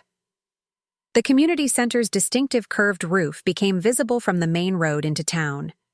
The first residential units were nearing completion, their sustainable design features already attracting interest from potential residents. The commercial spaces Emma had so carefully curated were being finished according to tenant specifications, creating a diverse ecosystem of local businesses rather than the cookie-cutter retail typical of new developments. Standing on the observation deck we'd built for community members to safely view the construction progress, I often found myself reflecting on the journey that had brought us here. Just over a year earlier, I had sat across from my mother and sister at a dining table, hearing them explain why I should give up my inheritance to serve Emma's needs. Now we stood as partners in bringing that inheritance to its fullest potential, each contributing in ways that honored my father's legacy while creating something new and meaningful. One evening in early October, as sunset bathed the construction, sight in golden light, Emma joined me on the observation deck. We stood in companionable silence for several minutes, watching as workers completed their daily tasks below. "Do you ever wonder what Dad would think of all this?" she asked finally, gesturing toward the emerging development. "All the time," I admitted. "I like to think he'd approve." Emma nodded slowly. "He would. It's exactly what he envisioned. For this land, something that serves the community while maintaining its unique character." She paused, then added quietly, "I wish I'd understood that sooner." The simple acknowledgement represented how far we'd come. Emma's willingness to recognize her earlier misunderstanding without defensiveness, my ability to hear it without needing to prove I'd been right all along. "We got here eventually," I offered. "That's what matters." She smiled slightly, her gaze still fixed on the construction activity below. "You know, for years I thought I had to be the successful one, the high achiever who carried forward Dad's legacy. Finding out about Blue Matrix, about what you'd built completely on your own, it shook my whole self-image." "It wasn't a competition," I said gently. "No, but I made it one," she acknowledged. "I defined success so narrowly. Visible achievements, status markers, things people could see and envy. I completely missed the kind of quiet, substantial building you were doing." The honesty of this reflection, delivered without drama or expectation of response, felt like the culmination of months of gradual healing between us. Not perfect reconciliation or erasing of past hurts, but authentic recognition of patterns that had shaped our relationship and genuine effort to create healthier ones. "We're different people," I said, echoing words I'd spoken at Christmas. "We always have been. Maybe that's not something to overcome, but something to leverage, complementary strengths rather than competing approaches." Emma considered this, then nodded. "That's exactly what we've done with Bennett Commons, isn't it? My local knowledge and relationship building, your strategic vision and technological expertise, Mom's community connections, different strengths creating something none of us could have built alone." The grand opening of Phase 1 was scheduled for November, 1 year after the contentious town council meeting where our family conflict had played out so publicly. The symmetry felt appropriate, a full circle that transformed division into collaboration. The week before the opening, I received an unexpected call from Brady Sullivan, the mayor who had moderated that tense meeting 12 months earlier. "The town council would like to recognize the Bennett family at the ribbon-cutting ceremony," he explained. "Not just for the development itself, but for demonstrating how family businesses can evolve through generations while maintaining core values." "That's very kind," I said. "But Emma and I have been careful to keep the focus on the community benefits of the project, not on our personal story." "That's precisely why the recognition is warranted," Brady countered. "Your family, has created something that genuinely serves this town's needs while honoring its character. That deserves acknowledgement. After consulting with Emma and my mother, I accepted the council's proposal. We agreed that any recognition should emphasize the collaborative nature of the project, not just within our family, but with the broader community whose input had shaped everything from the architectural design to the educational programs planned for the center. The morning of the grand opening dawned clear and crisp, perfect November weather that showcased the fall colors still clinging to trees throughout the development. The ceremony was scheduled for midday, allowing maximum community attendance. By 11, the parking area was already filling with local residents, business owners, and media representatives. Standing in the small preparation room behind the community center's main hall, I watched through the window as people gathered. In the plaza, Jacob and Zoe darted between adults, proudly wearing Bennett Commons staff t-shirts Emma had made specially for them. My mother greeted longtime friends and neighbors, her natural social grace evident in every interaction. Emma moved between the commercial tenants, ensuring last-minute details were addressed before the formal opening. "Quite a turnout," Harold observed, joining me at the window. My father's attorney and friend had become a trusted advisor throughout the development process, offering both legal guidance and personal support. "More than we expected," I agreed. "It's heartening to see so much community interest." Harold nodded, his expression contemplative. "Thomas would be proud, not just of what you've built, but of how you've built it, with integrity, vision, and ultimately, together." "It wasn't always together," I reminded him, thinking of the painful months of conflict before reconciliation began. "No," he acknowledged, "but families rarely move in perfect unison.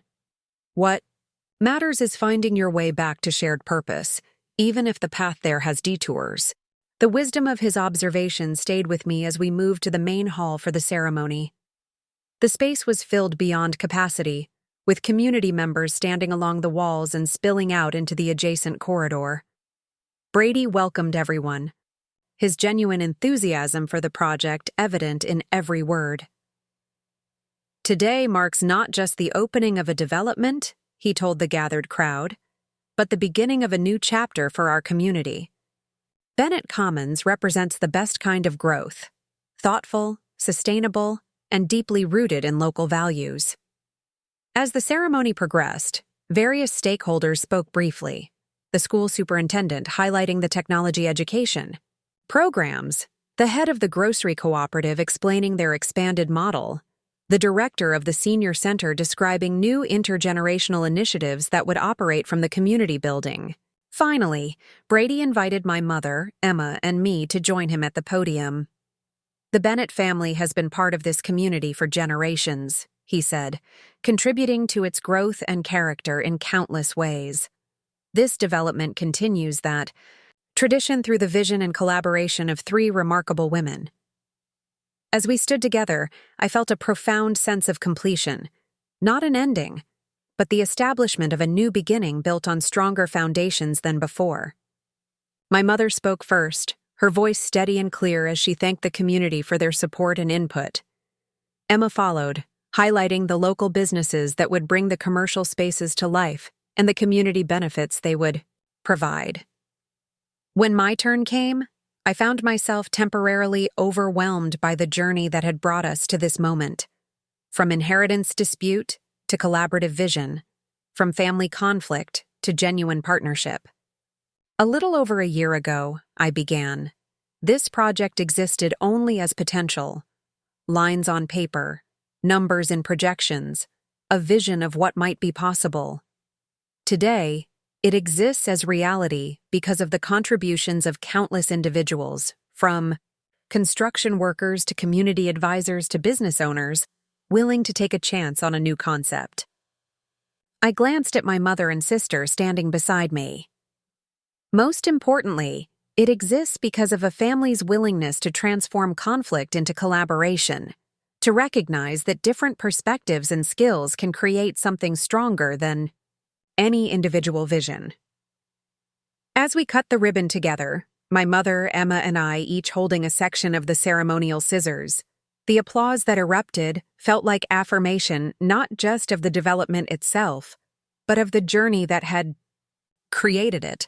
The reception that followed allowed community members to explore the completed spaces, the community center with its flexible design, the first residential units showcasing sustainable features, the commercial area where local businesses were hosting preview events ahead of their official openings. Standing near the center's main entrance, watching people move through the space with expressions of curiosity and approval, I felt a tap on my shoulder. Turning, I found Jacob looking up at me with serious eyes. "Aunt Lily, did you know I helped design part of this building?" he asked, his voice carrying the particular pride of an 8-year-old who has contributed to something important. "I absolutely did," I assured him, crouching to his level. "The reading nook in the children's area was your idea, wasn't it?" He nodded vigorously. "And Mom says maybe I can help design more buildings when I grow up.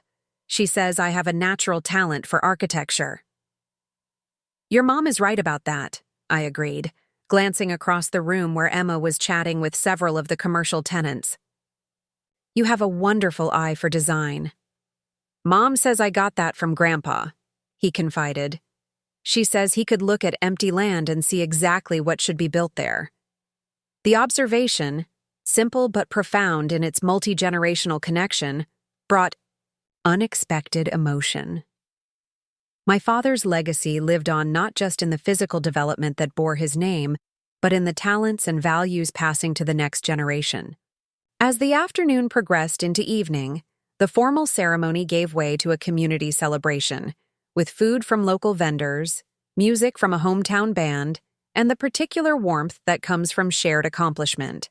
I circulated through the crowd, accepting congratulations and feedback with equal appreciation, noting ideas for Phase 2 adjustments based on initial community responses. Eventually, I found a quiet moment alone in the small garden area behind the community center, a peaceful space designed for reflection, with benches positioned to catch both morning and afternoon light. The landscaping was still new, plants not yet grown to their intended size, but the bones of the design were evident, a space that would mature and evolve over years, becoming more beautiful with time. "There you are," my mother said, joining me on the bench. "Taking a breather from all the excitement?" I nodded, grateful for her understanding. Despite years in business leadership, large social gatherings still drained me in ways they never seemed to affect Emma. "It's all quite remarkable," she observed, looking around at the garden space. "Not just the physical buildings, but what they represent, how far we've all come in a year." "It's been quite a journey," I agreed. She was silent for a moment, then said quietly, "I've been thinking about what you told us that day at the restaurant, about your company, about the life you'd built that none of us knew about. At first, I felt hurt that you'd kept so much from us. But over time, I've come to understand why you needed that separation." I waited, giving her space to continue. "Our family dynamics didn't allow you much room to develop your own identity," she acknowledged. "Emma took up so much emotional space, and I enabled that pattern rather than challenging it. Building something completely separate was perhaps the only way you could truly discover your own capabilities." The insight surprised me, not the observation itself, which aligned with my own understanding, but her ability to articulate it so clearly, to see patterns that had been invisible to her for decades. "It wasn't a conscious decision at first," I told her. "When I moved to Seattle, keeping my professional life separate just felt easier. Over time, it became more intentional, a space where I could define myself by my own standards, not in comparison to Emma or anyone else." My mother nodded slowly. "And now that those worlds have collided and merged?" I considered the question, looking out over the development that represented both my inheritance and my own creation. "Now it feels right to have them connected. The separation served its purpose. It allowed me to build my confidence, my identity, separate from family expectations. But integration feels like the natural next step. She smiled, a gentle expression that reminded me suddenly and powerfully of my father. That's what growth looks like, I think. Building boundaries when we need them, opening doorways when we're ready. As twilight settled over Bennett Commons, casting long shadows across the newly constructed buildings and carefully planned green spaces, I found myself filled with a profound sense of completion. Not an ending. There was still Phase 2 to develop, Blue Matrix's Community Applications Division to expand, family relationships to continue nurturing, but the satisfaction of having transformed conflict into creation, of having honored my father's legacy while establishing my own. The inheritance he had left me, land valued at approximately $2 million, had been the catalyst for revealing my own success, for establishing healthier family dynamics, and for creating something that would serve the community for generations to come. What had begun as a painful dispute had evolved into a collaborative vision worth far more than the monetary value of any single asset. Later that evening, as the celebration wound down and only family remained, Emma approached me with 2 glasses of champagne, handing one to me with a small smile. "Remember last year at the town council meeting, when I stormed out after Mom? Read Dad's letter?" she asked, her tone rueful but not bitter. I nodded, accepting the glass. Hard to forget. "I was so angry," she admitted.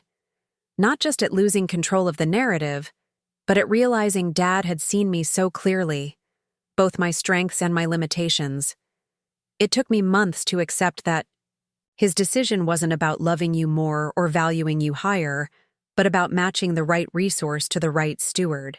She gestured around us at the community center, now quiet except for cleanup crews preparing for the next day's formal opening to the public. "You were the right steward for this vision. I see that now. What you've created honors him perfectly." The acknowledgement, straightforward, without qualifications or lingering resentment, felt like the final piece settling into place in our transformed relationship. "We created it together," I corrected gently, "each contributing what we do best." Emma smiled, raising her glass slightly. "To Bennett Commons," she proposed, "and to Dad, who somehow knew what each of us needed before we did." "To Dad," I agreed, touching my glass to hers. "And to family legacies, both the ones we inherit and the ones we create." As we stood there in the quiet of the completed community center, surrounded by the tangible results of our collaborative efforts, I thought about the journey that had brought us to this moment. My mother had been right about growth, about building, boundaries when needed, and opening doorways when ready. The secret company I'd built had given me the strength and confidence to stand firm when my inheritance was threatened. That firmness, in turn, had catalyzed a painful but necessary transformation in our family dynamics. The $10 million company I'd revealed in response to my mother's assertion that my sister deserved my inheritance had become something more valuable than its impressive valuation. It had become the foundation for a new kind of family legacy, one built on mutual respect, complementary strengths, and shared purpose rather than competition or comparison.